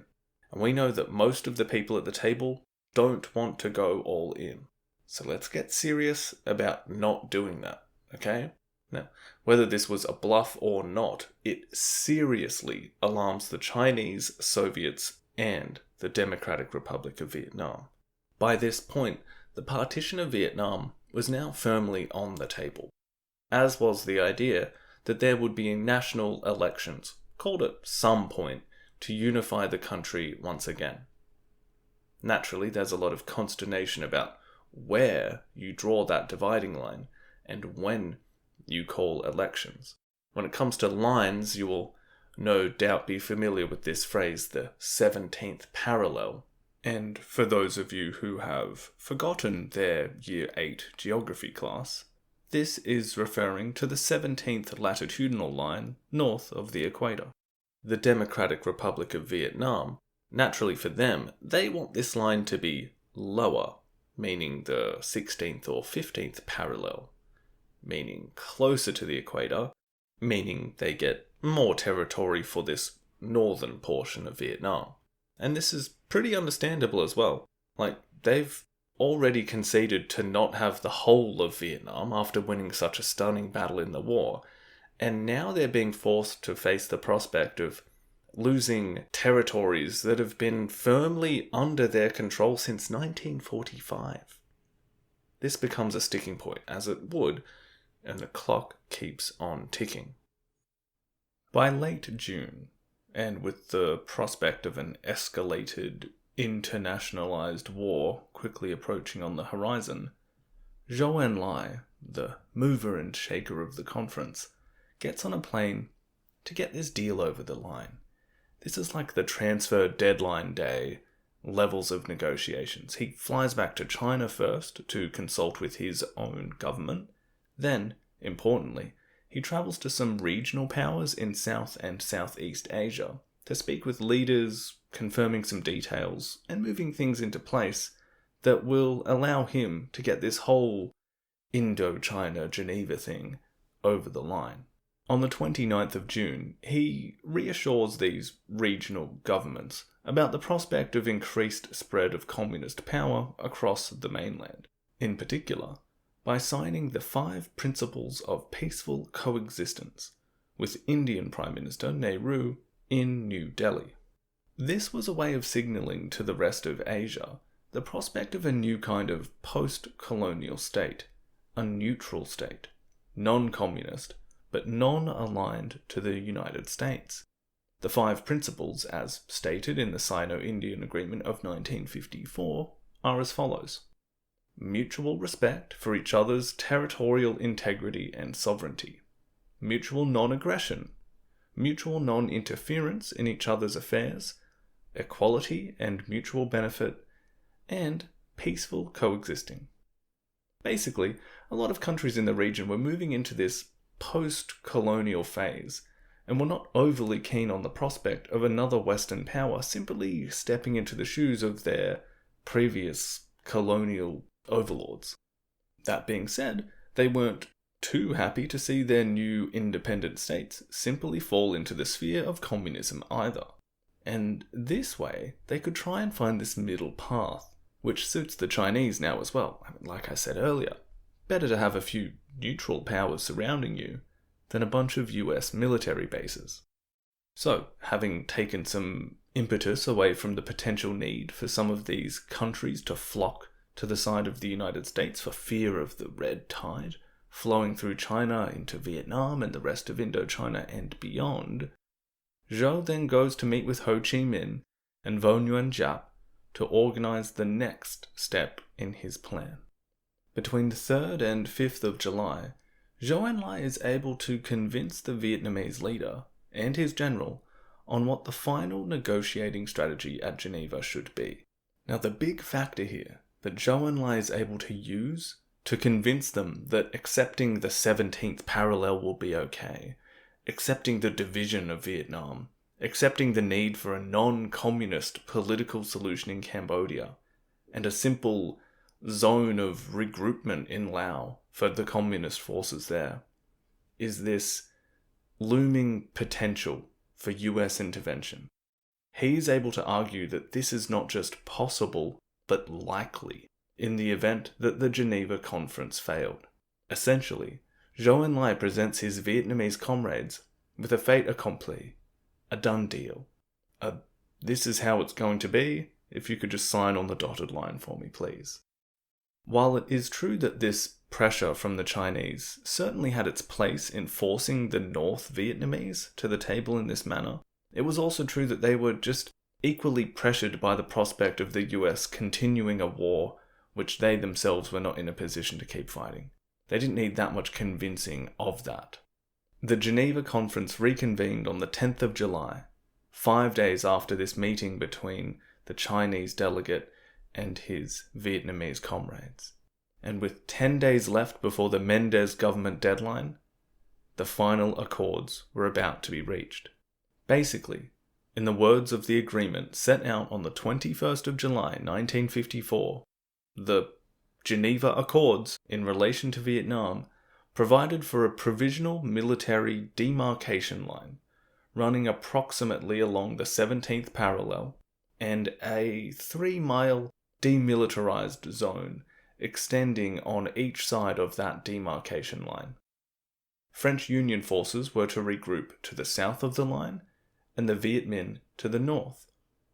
There would be a period of 300 days of free movement of the populations between these two zones. Neither zone was to join any military alliance or seek military reinforcement, and an international commission, not the UN itself, was to supervise the ceasefire and the elections. In Vietnam, these elections to reunify the country would take place 2 years after the ceasefire. In Cambodia, they would occur in 1955. In Laos, a regroupment zone would be formed in the provinces bordering northern Vietnam for the communist Pathet Lao to reform and be dismantled, with the idea that both Cambodia and Laos would become neutral and independent countries with representative governments. It's also quite important to note here that the US and the Eisenhower administration did not sign these accords. In fact, they officially just noted them. They said, yep, those sure are some accords. But behind the scenes, they were already starting to move gears around to ensure that their domino theory would not come to pass. Either way, in the early hours of the 21st of July, 1954, the First Indochina War was officially at an end, with more than 500,000 military casualties shared between each side of the conflict, and hundreds of thousands of civilians. The hurricane of history had wrecked this beautiful part of the world and brought a terrible form of modern warfare. But, as you are all no doubt aware, this in some respect was just the half-time interval. Naturally, the end to war and the Geneva Accords, this is a really big deal and is going to affect all the different quadrants of our story, and both the big foreign cold winds as well as the warm, moist regional ones, if we relate this back to the historical hurricane in Indochina. As this is a Cambodian history show, I do want to get us back there and see how this plays out over the next couple of years by the end of this episode, but I do want to linger on Vietnam for a moment more and set a few things up before we leave that important part of the story. For Ho Chi Minh and the Democratic Republic of Vietnam, the Battle of Dien Bien Phu was a glorious victory.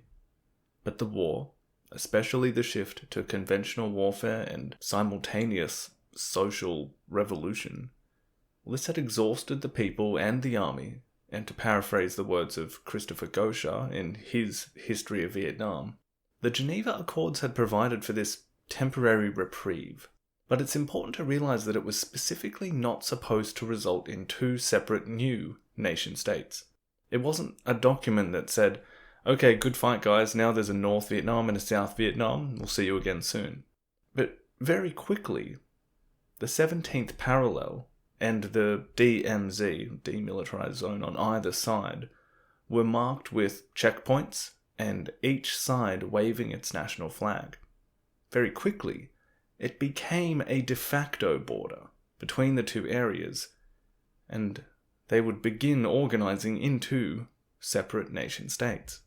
As the Accords stipulated a 300-day period for those in each zone to relocate to the other, from late July 1954 you have tens of thousands of French Union and Associated State of Vietnam troops, civil servants and their families, all moving to areas below the 17th parallel, and their Democratic Republic of Vietnam equivalents moving to the areas above that line, as well as any and all others who want to make similar moves. In all, you've got around 800,000 people moving to the south, and about 120,000 moving in the other direction. So almost 1 million people moving. Ho Chi Minh State was now set to take over all of North Vietnam, from the capital in Hanoi, and we will come back to how this is implemented in future episodes.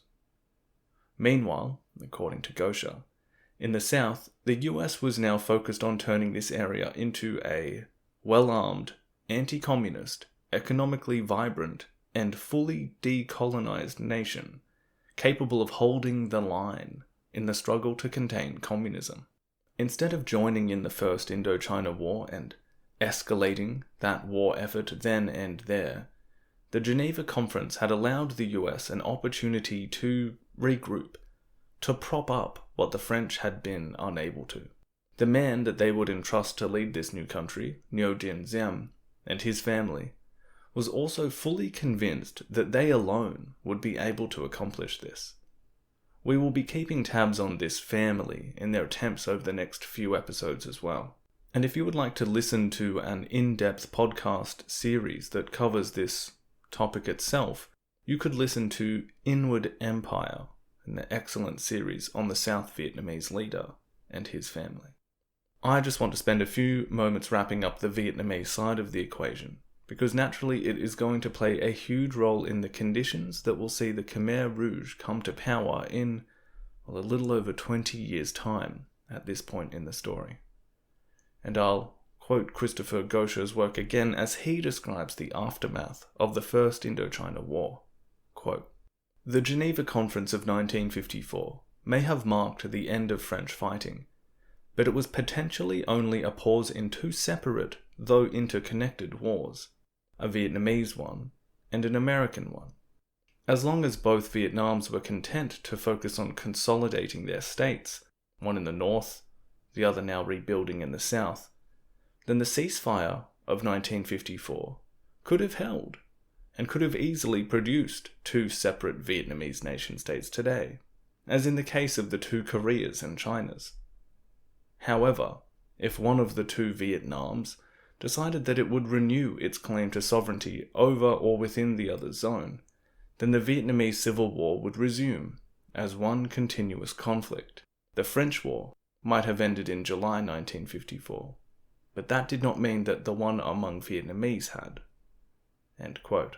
So there I feel he really nicely encapsulates some of the big ideas about this conflict, like the idea of the war for independence against the French versus the war between the Vietnamese themselves for who was going to control their country.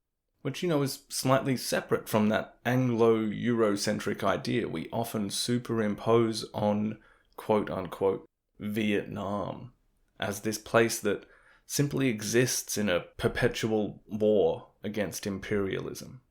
But the Cold War was only just getting started, and Vietnam and the rest of Indochina was going to be one of the battlefields that it will drive its destruction onto. For now, we leave Vietnam bisected. The US now fully invested in entwining itself into the fate of this new southern version, and under No Dinh Diem, it formally withdraws from the French Union and sheds the name Associated State of Vietnam and becomes the State of Vietnam, hereby referred to as South Vietnam, and this seems in natural opposition to its future fellow belligerent, which we can also begin simply calling North Vietnam. Next, we return to Cambodia, as a very different outcome from Geneva will take place.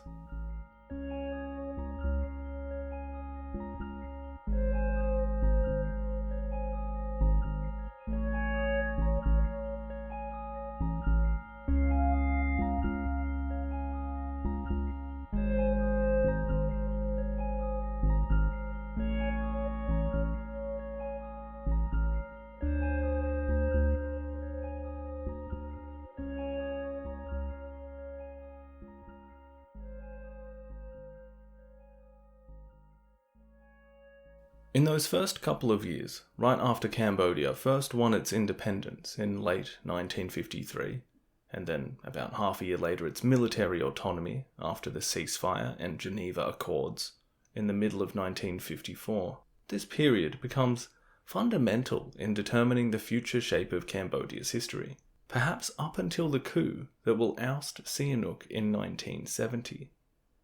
We're going to see how the king's power and primacy in Cambodia is confirmed. His opponents, both the ones out in the open and in the shadows, become marginalised, and the relationships that develop with some foreign countries become coloured by either warmth or suspicion, which will not see much change for decades. And on top of this, according to Milton Osbourne, brutality and intimidation would become firmly established as instruments of state policy. Well, how does all of this happen? Why are so many of these things baked in this apparently crucial time? Well, firstly, Sihanouk was euphoric about the outcome of Geneva.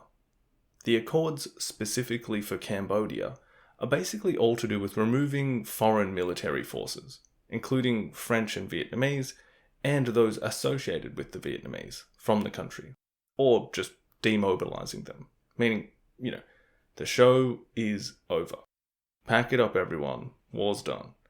And because Sihanouk had managed an official independence beforehand, and as we said, there was no way for the Khmer communists to really make the case for some bit of territory to call their own, basically there was not much else of concern. No DMZ, no partition of territory. There wasn't even an area of the country marked out for the communists just to gather and regroup before going wherever they wanted to. It was stipulations of peace, of not having foreign military bases, and to have an election in a year that was just to be freely contested, and this vote would determine the political future for this now, ideally, peaceful country. We started this episode with the description of a military situation facing Cambodia that could be likened to a rather large hand slowly beginning to clench into a fist around Sihanouk's kingdom, and this fist was slapped away before it could close into something irreversibly bad for the king. It was almost as if he had emerged as a winner by default.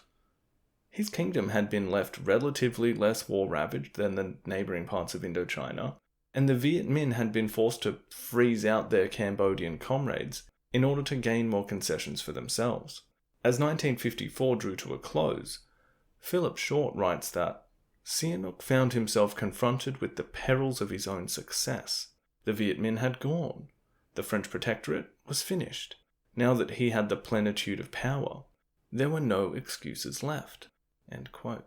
It was unknown territory, and while he has gone out and shown himself to the Cambodian people, who had generally speaking embraced him with a kind of enthusiasm that can really only be reserved for someone that you consider just a little short of genuinely divine. He also had the backing of a generation of senior officials who we might consider conservative. They'd also valued the royal family and its traditions, and probably their own connections to that royal family, which ensured their ongoing elitist positions. This group of people that you could probably say on the whole were probably a little bit distrustful of the potential for popular democracy to shake up the status quo.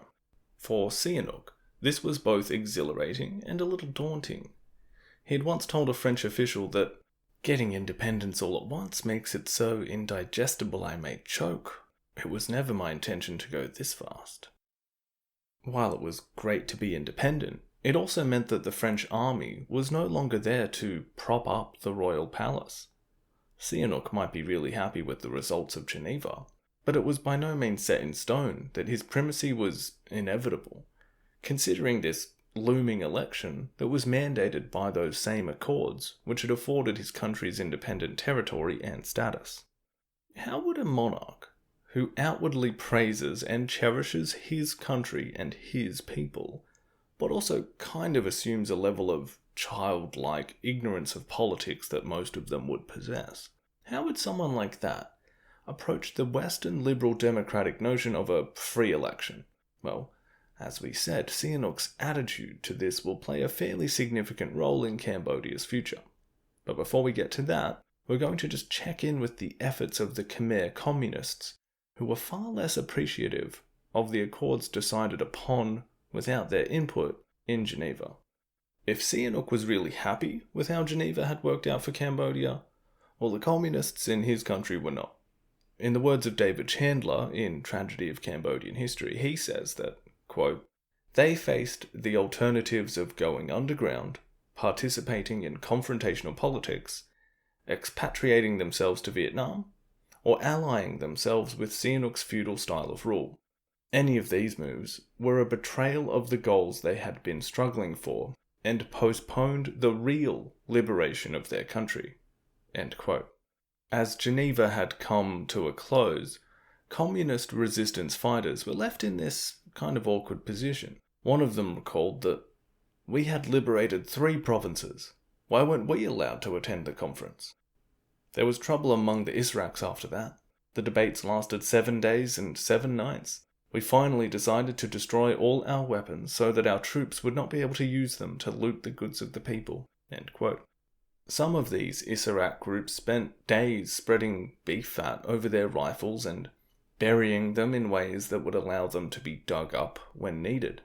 Others, seeing the French departure as a sign that their goals had been fulfilled, were happy enough to return to their lives as farmers in the rural areas. The Cambodian communists were, just like Sihanouk, moving into unknown territory, from armed resistance to political struggle. For those that were committed enough to the cause to keep on going, that is. But the legacy of the Israq, this wider banner that we have used to talk about anti-government organisation and administration and taking up arms, the underlying structure there, that won't be forgotten, and will come into play once again, more than a decade later, but under the Khmer Rouge. However, not everyone just went back to their day jobs. There were more than 2,000 Cambodian men and women who had joined the Khmer People's Revolutionary Party by 1954. These were not the kinds of people who simply saw the end of French rule as the end of the story. This was all part of a larger process involving people all around the world who were struggling against imperialism and capitalism, as they saw it. But the Khmer participation in that worldwide struggle was, as we saw play out at Geneva, secondary to some of their bigger brothers' immediate goals. The Viet Minh, who had provided such an important foundation for the Cambodian communists, they now suggested to their comrades to just sit tight. Some were told to stay underground in Cambodia, while many others were encouraged to come back to Hanoi with them for further training in the now solidified communist North Vietnam. However, with the elections scheduled in 1 year, there was need for another group to stay behind and organise this political struggle. In other words, to actually form a, official Communist Party, one that was going to be out in the open and contest the elections legally. So let's quickly go over, all of that, because it will remain an important theme. You've got all the Vietnamese communists leaving Cambodia. They bring with them about a third of the Khmer People's Revolutionary Party. Included in that contingent were some prominent figures like Sihanouk Min, the leader of the group, as well as some others who will play bigger roles later, such as Sao Pim and Nguyen Chair, although those two do come back to Cambodia from Vietnam fairly quickly. Another one that also stays in Hanoi for a while is Rat Sam Nguyen, the radical student who had gone to Paris with Yang Sa-ri and returned as one of the secret agents of the Cercle Marxiste. He had accompanied Salot Sa into the Marquise about a year earlier. Speaking of the men who would become Pol Pot, he takes a position within another group, those staying behind in Cambodia but in a clandestine fashion. He is going to be part of the underground, those loyal to the communist mission, but outwardly kind of a regular Joe, perhaps appealing to his secret agent kind of persona that he's been cultivating for a couple of years now, with his activities both in Paris and back in Cambodia. And the third group are those who are going to stay in Cambodia as well, but front up as this new political group who will be out in the open. This will be headed up by Kiernan, another young communist around the same age as Sa, but you'll recall from the last episode had been involved in the Cambodian communist scene for longer, and was a prominent member of the party after it was established in that initial partitioning of the Indo-Chinese Communist Party at the start of the 50s. That party will be known as the Krom Pracha Chon, the People's Group. This was separate from the quote-unquote real Cambodian Communist Party, which would remain a secret organisation, whereas this outward political group would be a kind of mask that the secret Communist Party could use in the open and contest these elections. Now, this new 3-part structure to Cambodian communism from this point is, well, it's somewhat deflating from where the movement had been just a few months earlier. A large chunk of them had simply left the country for Vietnam, while the rest were either in hiding or now out in the open politically. This means that they were exposed to potential retribution from Sihanouk, even though that he was not supposed to do so. There are some who feel betrayed by the Viet Minh, cast aside. But the structure for the Cambodian communists now, they did have a rule book that was tried and tested in earlier socialist movements like in Russia, China, Vietnam. The Viet Minh version of it, which naturally they taught to their Cambodian comrades, was based upon secrecy, compartmentalization, working in enemy-occupied areas, as they use this kind of very militaristic language when talking about, being organized in your own country. Anyway, the idea was to segregate the organization into legal, semi-legal, and secret forms of action. For the group working openly, it had to be able to keep contact with those that are in secret, and for all work of the underlying party, secrecy being fundamental. The principle being that you could limit the negative consequences of a betrayal or infiltration into the party network by counter-revolutionaries. With Kiernan taking the lead in the legal side of the organization, Tu Sa Mut, one of the founders of Cambodian communism who had taken Salot Sa kind of on as an apprentice or as his assistant while working in the jungle base in eastern Cambodia, this former monk was going to take the head of the branch of the Cambodian Communist Party based in Phnom Penh.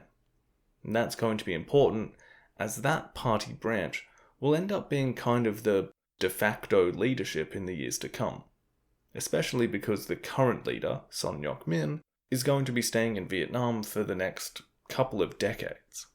Salot Sa as we've said, he was climbing the ladder and becoming a promising young revolutionary, with his experiences in Paris and now in the more hands-on role in the Marquise. Tu Samut assigns him to legal activities, which means he will be a secret communist, but working out in the open, but not being a representative of the Prachiachon. He was going to try and infiltrate the other big political group in the country, the Democrats, and report on them as well as try and influence their decisions. Sa is snuck back into the capital amongst all these movements of Vietnamese or communists or Cambodian communists. As we said, there is this period of movement around the whole of Indochina, basically, as a result of the Accords, and that's used as a cover to get Sa back into the capital to resume his life, but also continue his work as a secret revolutionary.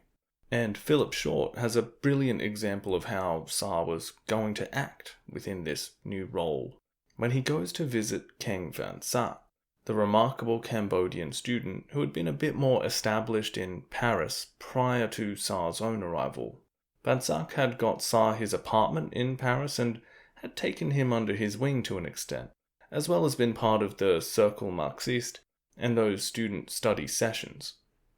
He was certainly anti-establishment, but he had not gone, we'll just say, full communist, like some of the others had. Anyway, Short describes this meeting between former mentor and protege in a way that shows us the young Pol Pot's evolving modus operandi. Quote, Sa had gone to see Van Sa shortly after returning from the Marquise. I asked him what he'd been doing, Van Sa recalled. He laughed a bit shamefacedly and said he'd been stuck with Chantarangzi the whole time. He'd never managed to get to the Viet Minh zone. Sa's story was sufficiently convincing that, years later, Van Sa continued to insist that reports of his presence among the Viet Minh must have been mistaken. People were confusing him with someone else. That part of Sa's life was now secret to all except his party colleagues. End quote. So that's where Saloth Sa is at. He's gone further down this path toward communist revolutionary. He has done his apprenticeship in the jungles, and now he is in a fairly important position within this new post-war structure that the organization was working with. And this demonstration of him lying to someone who he would have known for a few years at this point with a pretty good relationship, a former mentor, as well as someone who was at least familiar with the kinds of stuff that they'd been doing back in Paris and Cambodia.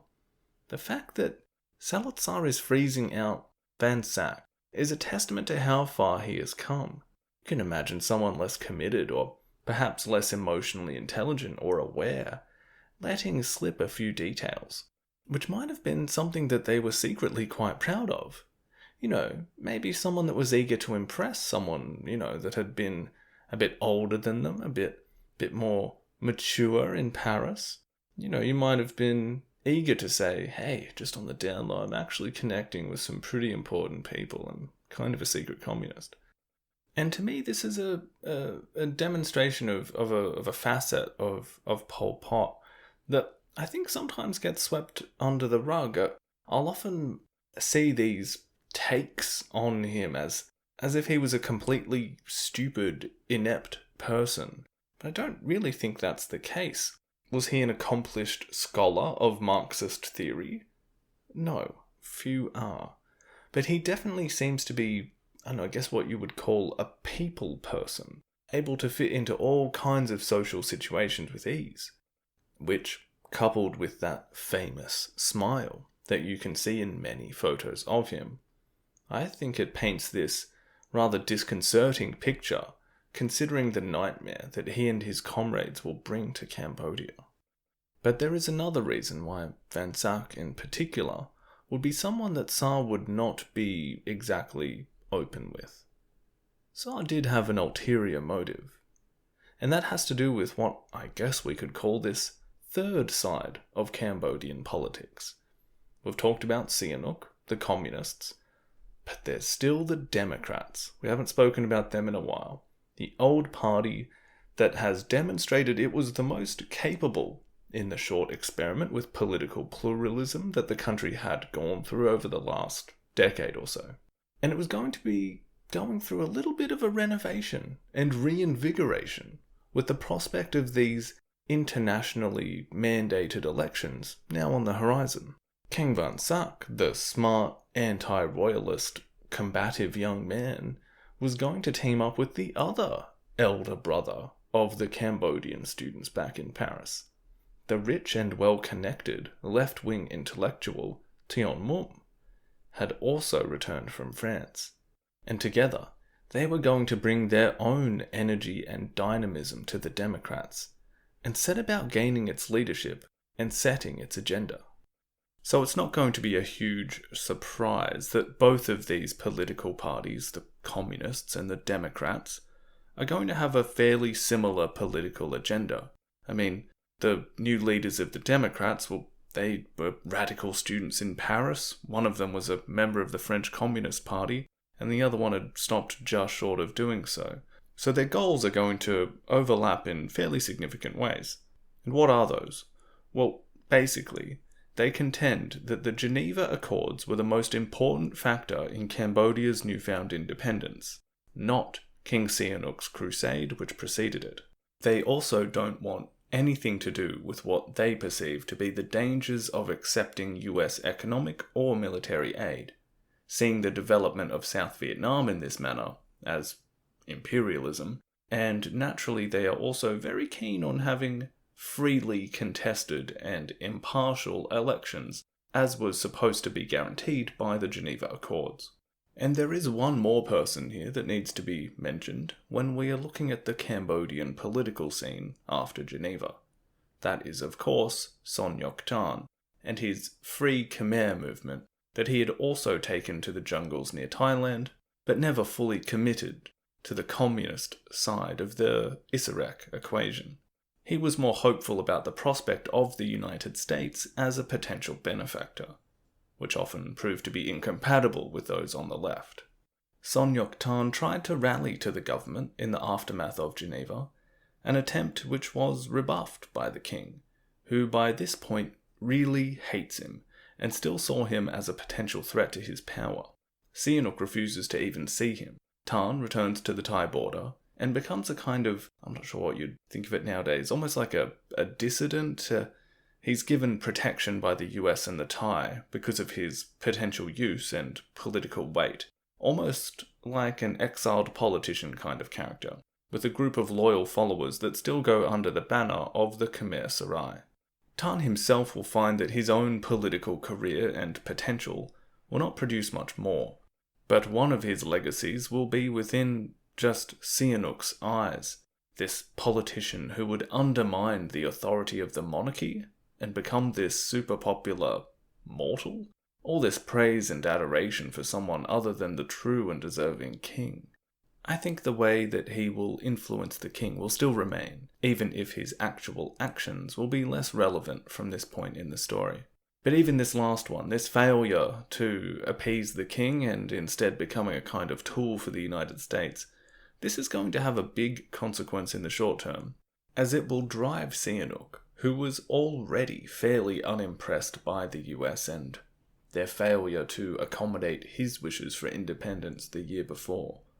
He will see their support for Tan as another reason to turn down the chance to become another pawn on the United States chessboard, as he saw it. Now, if we take a moment, we can see that of the kinds of political forces here, the new communist Pratyachon, as well as the regenerated Democrats, which had always commanded the majority of votes in the Cambodian political system anyway. Well, this would be further cause for annoyance for the king, who, you will recall, thinks that he basically won his country's independence by himself, and had hoped to go on and call the political shots. The prospect of a left-wing majority government coming out of these elections was deeply concerning for the king and those conservative politicians on the right. Sihanouk was not about to let that happen though, and by the end of 1954 had already begun his expert maneuvers to begin undercutting his political opponents. The left doesn't want to engage with the US? Well hey, neither do I. He begins endorsing the same 5 principles of peaceful coexistence that Zhou Enlai and Nehru had made public 6 months earlier, and signals Cambodia's commitment to neutralism. But at the same time, he gives the impression to the Western camp that one day Cambodia could be squared away within their ranks. It's classic play one off the other and reap the benefits of each, but it also makes it hard for the Democrats to really lean into their anti-American platform in a way that distinguishes what they want from what the king wants. However, as 1955 began, it seemed that the Democrats would still be able to command the majority of the vote, as things stood, that is. Sihanouk attempts to kind of remind everyone in the country about his role in gaining independence. And how was he going to do that? Well, basically he has a nationwide vote on it. A referendum. He literally puts it out there as a question, whether his royal mission to attain independence had been accomplished satisfactorily. Yes or no? Unsurprisingly, it returned a result that was overwhelmingly in favour of the king's actions. 99.8%. Not bad. It was also unsurprising that it got this result when you consider some of the less than scrupulous ways in which the vote was put to the people. For instance, it is an offence in Cambodia to deface a picture of the king, so it's not exactly fair to put a picture of the king on the ballot for yes, if throwing away the yes vote could be construed as a crime you probably aren't going to do it. To go even more over the top, the yes ballot was white, and the no ballot was black, playing on traditional ideas about good and evil associated with each colour in Cambodia. There were also pamphlets dropped from planes saying, "If you love the king, choose a white ballot. If you don't love the king, the black one." So yeah, pushing the boundaries, we could call it that, on good sportsmanship on having a referendum. But this is just a taste of what's to come. Anyway, Sihanouk gets this pat on the back again, and is given what he could genuinely point to as another sign that the people agreed with him, giving him a kind of mandate about what to do next, which also involved a few changes to the constitution that he felt were part and parcel with his support for the crusade that he had initially announced 3 years ago. These proposals are a bit of a mixed bag. On the one hand, they envisaged extending the vote to women and giving electors the right to dismiss their representatives in Parliament. Not too shabby. On the other hand, however, they also included provisions that would have made any king of Cambodia supremely powerful over his ministers and the Parliament. The Democrats are not impressed and question the desirability of these proposed changes to the constitution. Sihanouk would later claim that the Democrats and the Communists had opposed them out of jealousy and resentment for his position. At the end of February, a democratic rally near a Buddhist wat in southern Phnom Penh was secretly attended by the king. Listening to the proceedings from a nearby villa as they were played out over loudspeaker, the king apparently began to weep with rage when he heard just how enthusiastically his political opponents were being received by the people, cheering and clapping. This spectacle that he'd overseen, well, it was an affront to his whole idea of his position. How could this be? I'll quote Milton Osbourne's biography of Sihanouk to show you what happens next. The best judgment seems to be that he was sincere in advancing his proposals and genuinely surprised at the opposition he had provoked.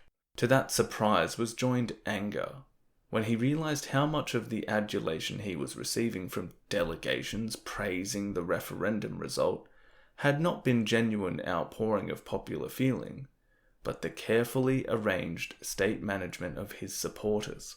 On the other hand, he was deeply offended by the suggestion, still coming from the Democrats and others who had sympathy for Son Ngoc Tan, that the proper role of the Cambodian king was that of a constitutional monarch, without executive powers. For him, his royal crusade, success at Geneva, and the approval of the referendum all meant that the proposition that he not be in a supreme position of power, authority, and decision-making was unacceptable. It was an insult. So, in his words, he moved to drop his atomic bomb. End quote.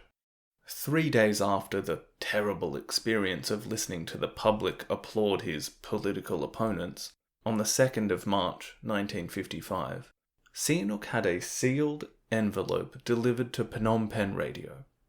With it were instructions that it was to be opened at noon and the tape that was within it be played during the midday news. I'll read to you a portion of what the king had pre-recorded and delivered in such a dramatic fashion. Quote, "My enemies work against me ceaselessly. Some of our students, who love injustice, are determined to serve the Democrats and Son Ngoc Tan. The educated, the highly placed and the rich spend their time throwing up obstacles to my work for the sake of their own interests and ambitions. All this has completely discouraged me and prevents me from continuing to reign. If I remain on the throne, I will be unable to work in your interests, my poor and humble subjects. Freed from my golden cage in the royal palace, I offer my life and my strength to my people. For though I leave the throne, I shall not shirk my duty to serve." End quote. This was Sihanouk's atomic bomb. And as he put it many years later, this radio message was how the Cambodian people found out, to their great amazement, that their king had abdicated the throne.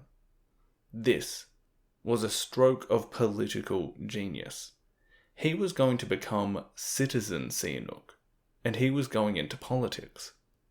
He decided that his father, Suramarit, was going to take the throne in his wake, which is very handy because it means he doesn't have to worry about anyone else trying to get the throne and then use it for their own political ends. But, as Milton Osbourne says, quote, "Plain citizen Sihanouk never existed, neither in fact or in mind. There was no diminution in the respect that Sihanouk received from the bulk of the population. He still benefited from all the services that the palace could provide. His word commanded the Cambodian military. So far as status and respect were concerned, he remained king in all but name. Not only did he retain all of these advantages, Sihanouk now had a freedom of action that had eluded him before." End quote. Philip Short has a similar take. Quote, "Sihanouk could now throw himself into the political arena and fight for power like anyone else, except that, unlike his opponents, he retained what one observer called a quasi-mystical eminence that transcends politics, which made it, in this respect at least, a rather one-sided contest." End quote.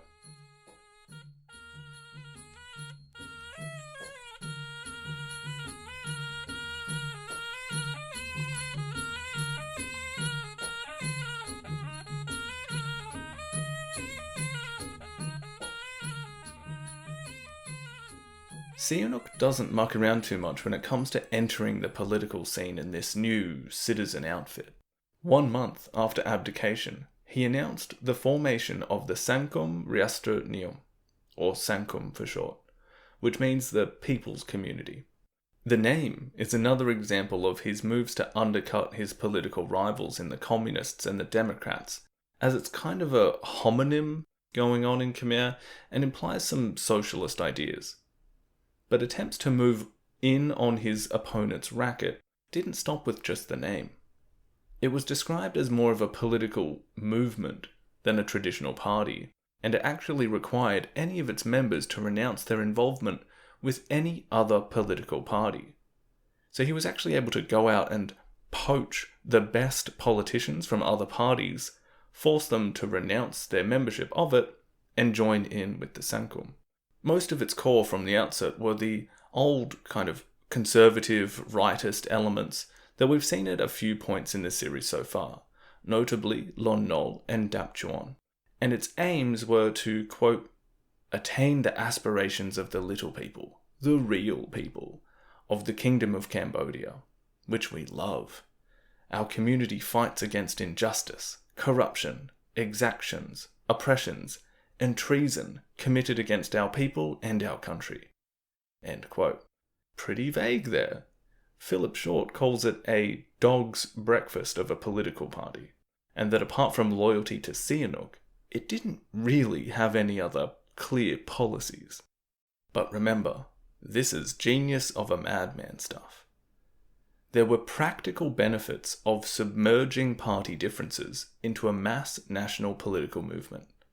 If everyone is kind of on the same team, then you can get a lot done in Parliament, in the short term at least. We will see how it may have just been papering over some fairly deep cracks in the Cambodian political spectrum. But for now, and in the medium term as well, he's able to unite centrist and rightist elements, as well as many on the left of centre, into one monolithic party with a semi-divine person at its head, able to count on the vast popularity he would have with most Cambodians. He also spends this time before the elections lining up some foreign policy agenda items. For instance, Sihanouk attends a conference for African and Asian countries in Bandung, Indonesia, where he officially commits to the policy of neutralism and not to join the Southeast Asian Treaty Organization. But he also signs a military agreement with the US, which a lot of critics on the left don't like. But he again has this great way of balancing that out by, he's quite out in the open, making these vaguely, sometimes not so vague, anti-US statements. This is the beginning of a policy of following an anti-American policy, but accepting American aid. Chandler considers this to be a politically astute move, giving the former king favourable publicity abroad in anti-American circles, and capitalising on the same feeling among many educated Cambodians. But at the same time, allowing the US to equip his army, this serves to balance his budget for the next 8 years. This policy of neutralism steals some thunder away from his leftist opponents, but gets him some real cash value. This is one of the best examples of having your cake and eating it too in politics that you're ever likely to see. For the United States, this doesn't make them super comfortable with the former king, and encourages their special services like the CIA to support any anti-communist Khmer that they can find. They were unable to see Sihanouk's move toward neutralism, or even anything sort of left of that, as a warranted policy. But hindsight will show us that going completely into that US camp, as South Vietnam did, will have its fair share of terrible consequences. But yes, all of this will continue to develop in our story as this hurricane gathers momentum again over the next 2 decades. But for now, with the elections just 3 months away in 1955, it was shaping up to be a very interesting vote, because the Democrats don't give up, and neither do the Communists, regardless of the pressure that they were facing from Sihanouk's Sangkum party. Thus began the Cambodian election campaign of 1955, a turning point in the history of the country. These elections were mandated by the Geneva Accords as a kind of healing process for the country, for each of the countries involved in the First Indochina War. They were to take place in Cambodia, under the supervision of an international body, but in reality they turned out to be completely ineffective as the campaign turned nasty. As David Chandler says, quote, "For the first time, the combined weight of the state's security apparatus, the royal family, and the media was mobilized in defense of a slate of candidates." End quote. Police begin putting pressure on anti-Sangkum parties, generally harassing people, banning newspapers. Often this was done to provoke a response, and then that response would trigger a trap, and that person could be sent to jail for some time. But Ken Van Sak remained vigilant as head of the Democrats. He continued making speeches, challenging Sihanouk. He attacks absolutism, underdevelopment, and exploitation. In response, Sangkum-friendly newspapers would argue against this as if it were tantamount to social unrest, relying on vague Theravada Buddhist ideas to claim that those who are poor owe their poverty to previous lives, while the rich are happy now because of their previous good deeds. Now, earlier, I mentioned that Salot Sa had been tasked with infiltrating the Democrats, and he had done so via his connection to Van Sac, playing the role of affable assistant. He would carry his former mentor's briefcase around and attend political discussions, listening, commenting now and again. It's unclear the extent to which Sa may have been able to actually influence the direction that the Democrats were going in, but it is clear that Van Sac had no idea that Sa had this ulterior motive and may have been manipulating him. Salot Sa's position within the Cambodian Communist Party was coming along nicely at this point. Unlike many of the other members who had quite rural origins, he was used to life in Phnom Penh from his time as a student. He knew the streets, as it were. He was valuable to the movement which had suffered these setbacks following Geneva, and the Prachya Chon, the public-facing political group contesting the elections, was posting up candidates around the country. However, they faced severe repression. In some provinces, its candidates were shot by unknown assailants. The Democrats, still holding in there, would soon start suffering some important losses. The first was Tien Mum, one of the left-wing brains behind the revamped party. A few weeks before the election, his mother was contacted by the Queen and told to get her son out of harm's way. In other words, something bad is going to happen to him if he stays in Cambodia. The next morning, he was bundled onto a plane for Paris. He won't come back for another 16 years. The next one to drop will be Van Sac himself.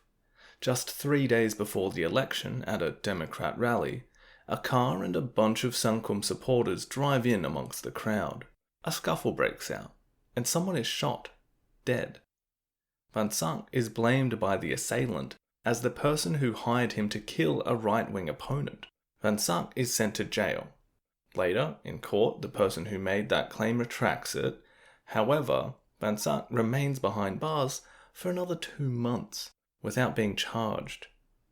He will be released after the elections, and only after he writes a completely grovelling, apologetic letter to Sihanouk, begging for forgiveness. So 3 days before the election, and Sihanouk has done just about all he can on the intimidatory side of things, but that's just to the actual opponents. The voting itself will have similar characteristics. I've always quite enjoyed voting. In Australia, it's compulsory from the age of 18, so every few years I'll head down to the local community centre and stand in line for a bit before getting my name marked off, heading to a booth where no one can see what numbers I write with my pencil before I pop this big bit of paper into a box, head outside for a $2 sausage sandwich. It's kinda nice. There's certainly no fear, nothing you would even really consider to be pressure to vote this way or that. There are some kindly volunteers that stand near the entrance, clearly displaying what party they are representing, and if you'd like, you can take instructions from them on how to vote appropriately for the person or party you would like to vote for. I have no reason to think that anything underhanded occurs once I leave. And when I see the election results come through over the course of the evening, no matter which way I voted, I'm not inclined to think that I am being lied to or manipulated. The next day, I more or less get on with my life. The 1955 election in Cambodia. Well, it is just about as far away from that process as possible. Let's go over my voting scenario again, but this time as if I was voting under the conditions faced by many Cambodians on the 9th of June 1955. So, firstly, voting day has arrived. For argument's sake, let's say I'm living in one of the outer districts of Phnom Penh, and I'm interested in voting for the Democrats. I've only just heard that Keng Van Sac, whom I had heard speak a few months ago at a rally, well, he's been arrested after someone died at a recent Democrat event. The news I've heard wasn't quite clear on his involvement, because the newspaper I used to get had been closed down recently. But I'm still confident that the Democrats would be the best use of my vote. As I'm leaving the house, I notice my neighbour, who is a little more sympathetic to the communists than myself, and they ask when he will be going down to the polling station. He says there's no way in hell that he's going to go down, and that he would actually be scared to. I'm less worried than he is, so I get on my bicycle and I head down the street. As I approach the station, I realise that there are not many people around, but there are a lot of police and soldiers. I'm given a few ballot sheets, and upon inspecting them, I realise that the piece of paper for the Sankum vote is so heavily printed that even when folded in half, it is immediately noticeable that it would be a vote for the former king's new party. Either way, I make my way toward the ballot urn, and I place my vote for the Democrats within it, and I put the others, including the Sankum ballot, into the box marked for discarded votes. As I turn to leave, I notice one of the nearby officers assigned to guard the ballot urn giving a nearby group of police officers a kind of knowing glance and nod. When I was just about to pick my bike up to go home, I was hit over the head with something and given a few kicks while I tried to cover my face on the ground. The militiamen let me go on my way, and when I limp home, I do see my communist neighbour, who, while obviously concerned for me, does have just a little bit of a wry "I told you so" smile on his face. To top things off, I find out later in the evening that even though the Sankum candidate in my area had lost, it turned out the ballot box went missing, and he was declared the winner anyway. Alright, now that was a bit of a hypothetical, I made up some of it, although I concocted it more or less based off of a few genuine recounts of what happened that day.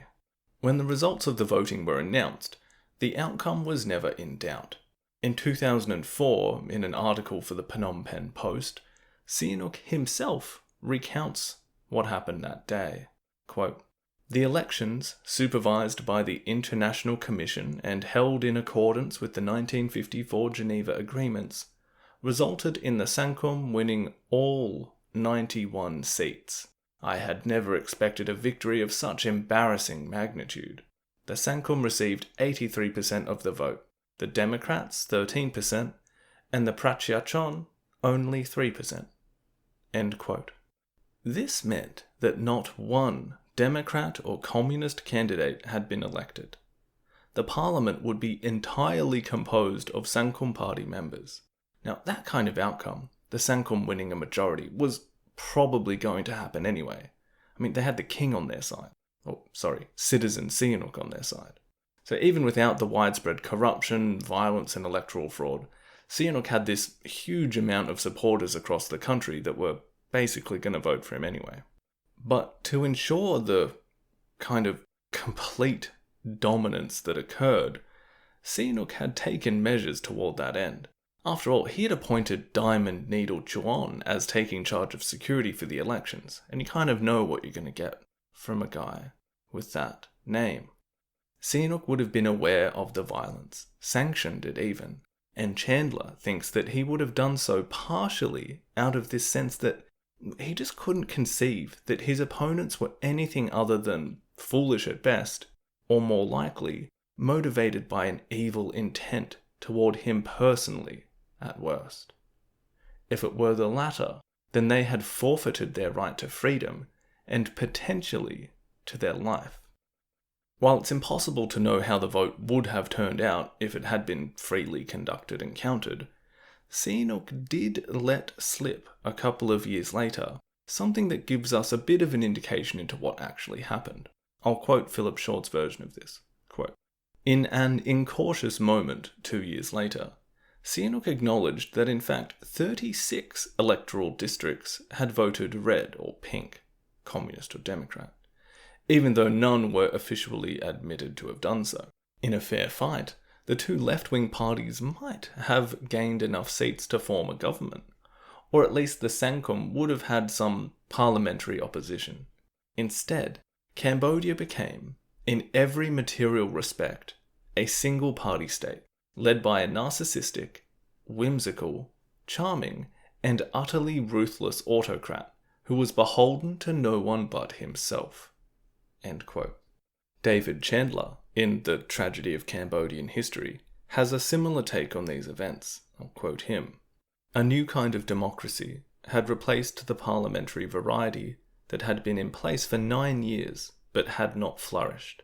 Emerging from almost a century of French protection and nearly a decade of parliamentary wrangling, most Cambodians were willing to give their agile and talented father, then only 33, the opportunity to take charge of his domain. It seemed appropriate that Sihanouk, who told them repeatedly that he had won Cambodia's independence single-handedly, should now be allowed to rule without the inconvenience of potentially hostile political parties. In October 1955, Sihanouk commanded the loyalties of most Cambodian people. A 9-year-old game was over. A new game, one that was to draw on millennia of royal authority and a new sense of public relations, had begun. End quote. For Sihanouk, remember, he later recounted this election's results as unexpected and embarrassing in their magnitude. Anyway, he had continued on a path that he had originally embarked upon in 1952, when he dismissed the parliament and started ruling by decree. This was the culmination of those early actions. He was now Citizen Sihanouk, but perhaps more powerful than he had ever been. His actions had banished any hope that the Democrats or Communists might be able to find their way to political power via the parliament. And in the wake of the blatant abuse they had suffered in the election campaign, many abandoned politics altogether, like Keng Van Sak and Tion Mum. Others simply joined the Sankum Party itself. For the Communists, they faced the political wilderness in the public, but even those in the shadows were left weakened. They were certainly in no position to revert back to an overt armed struggle, now that their political one had fizzled out, and their allies in Vietnam were now more concerned with their own domestic issues than their Cambodian comrades. In any case, Sihanouk was now totally in charge of Cambodia, and it became clear to those in North Vietnam that he would be the one that they would need to be dealing with. Sihanouk's overtures toward neutrality had also been decisive here. They realized that they would have everything to lose and nothing to gain by undermining Sihanouk's regime. He was now part of the non-aligned movement. His regime at this point looked quite non-threatening to their own. In fact, one theory goes, according to Philip Short, that the North Vietnamese had already formed a secret agreement with Sihanouk around about the same time that their Viet Minh forces were exiting the country. According to a French intelligence report from the 16th of September 1954, although not having been officially confirmed, there is this meeting between Sihanouk and a Viet Minh official, where there was to be an allowance of limited numbers of Vietnamese communists operating clandestinely in certain parts of the border regions with Vietnam. This was to allow for the struggle against South Vietnam. In return, Sihanouk had assurances that these Vietnamese communists would not interfere in Cambodia's affairs. Whether that was true or not, Philip Short notes that it was basically exactly how things played out for the next 16 years. Essentially, the card-carrying Cambodian communists are shut out of the picture. The majority of them had fled to Hanoi and were still there. Those that had tried the legal method had failed to gain any traction. Their Vietnamese allies saw Sihanouk as a relatively benign leader to have in Cambodia, so armed struggle was off the cards. The North Vietnamese said that the goal was to cooperate with and to support Sihanouk's government, which is following a policy of peace and neutrality. At the same time, they told the Cambodian Communist Party that they should fight against the meddling of American imperialism and its invasion of the region, and that they should struggle to eliminate or correct the negative aspects of the Sihanouk government which run counter to the people's interests. Philip Short characterizes this statement from the Vietnamese to the Cambodians as ambiguous and difficult to grasp, and apart from telling them that they should oppose the US, there was no real, clear policy direction. He says that it was hardly going to mobilize enthusiasm for revolution in Cambodia, and, quote, it unashamedly sacrificed the Cambodian party's interests to those of Vietnam. And the Khmer communists would be stuck with this for the next 10 years. Neither the leaders and far less Salot Sa and the other returned students had any say in the matter. The eye of the storm had brought with it an eerie calm, the light breeze and blue skies. But if you were to glance further afield, it was plain to see that the hurricane was still gathering momentum. The moist, warm local air was still mixing with the cold, dry, and foreign pressures. And in the next part of this series, the Communist Party of Kampuchea, the Khmer Rouge, with all of this context baked into their worldview, will be established. Until then, this is Lachlan Peters. Thanks again for listening. Goodbye.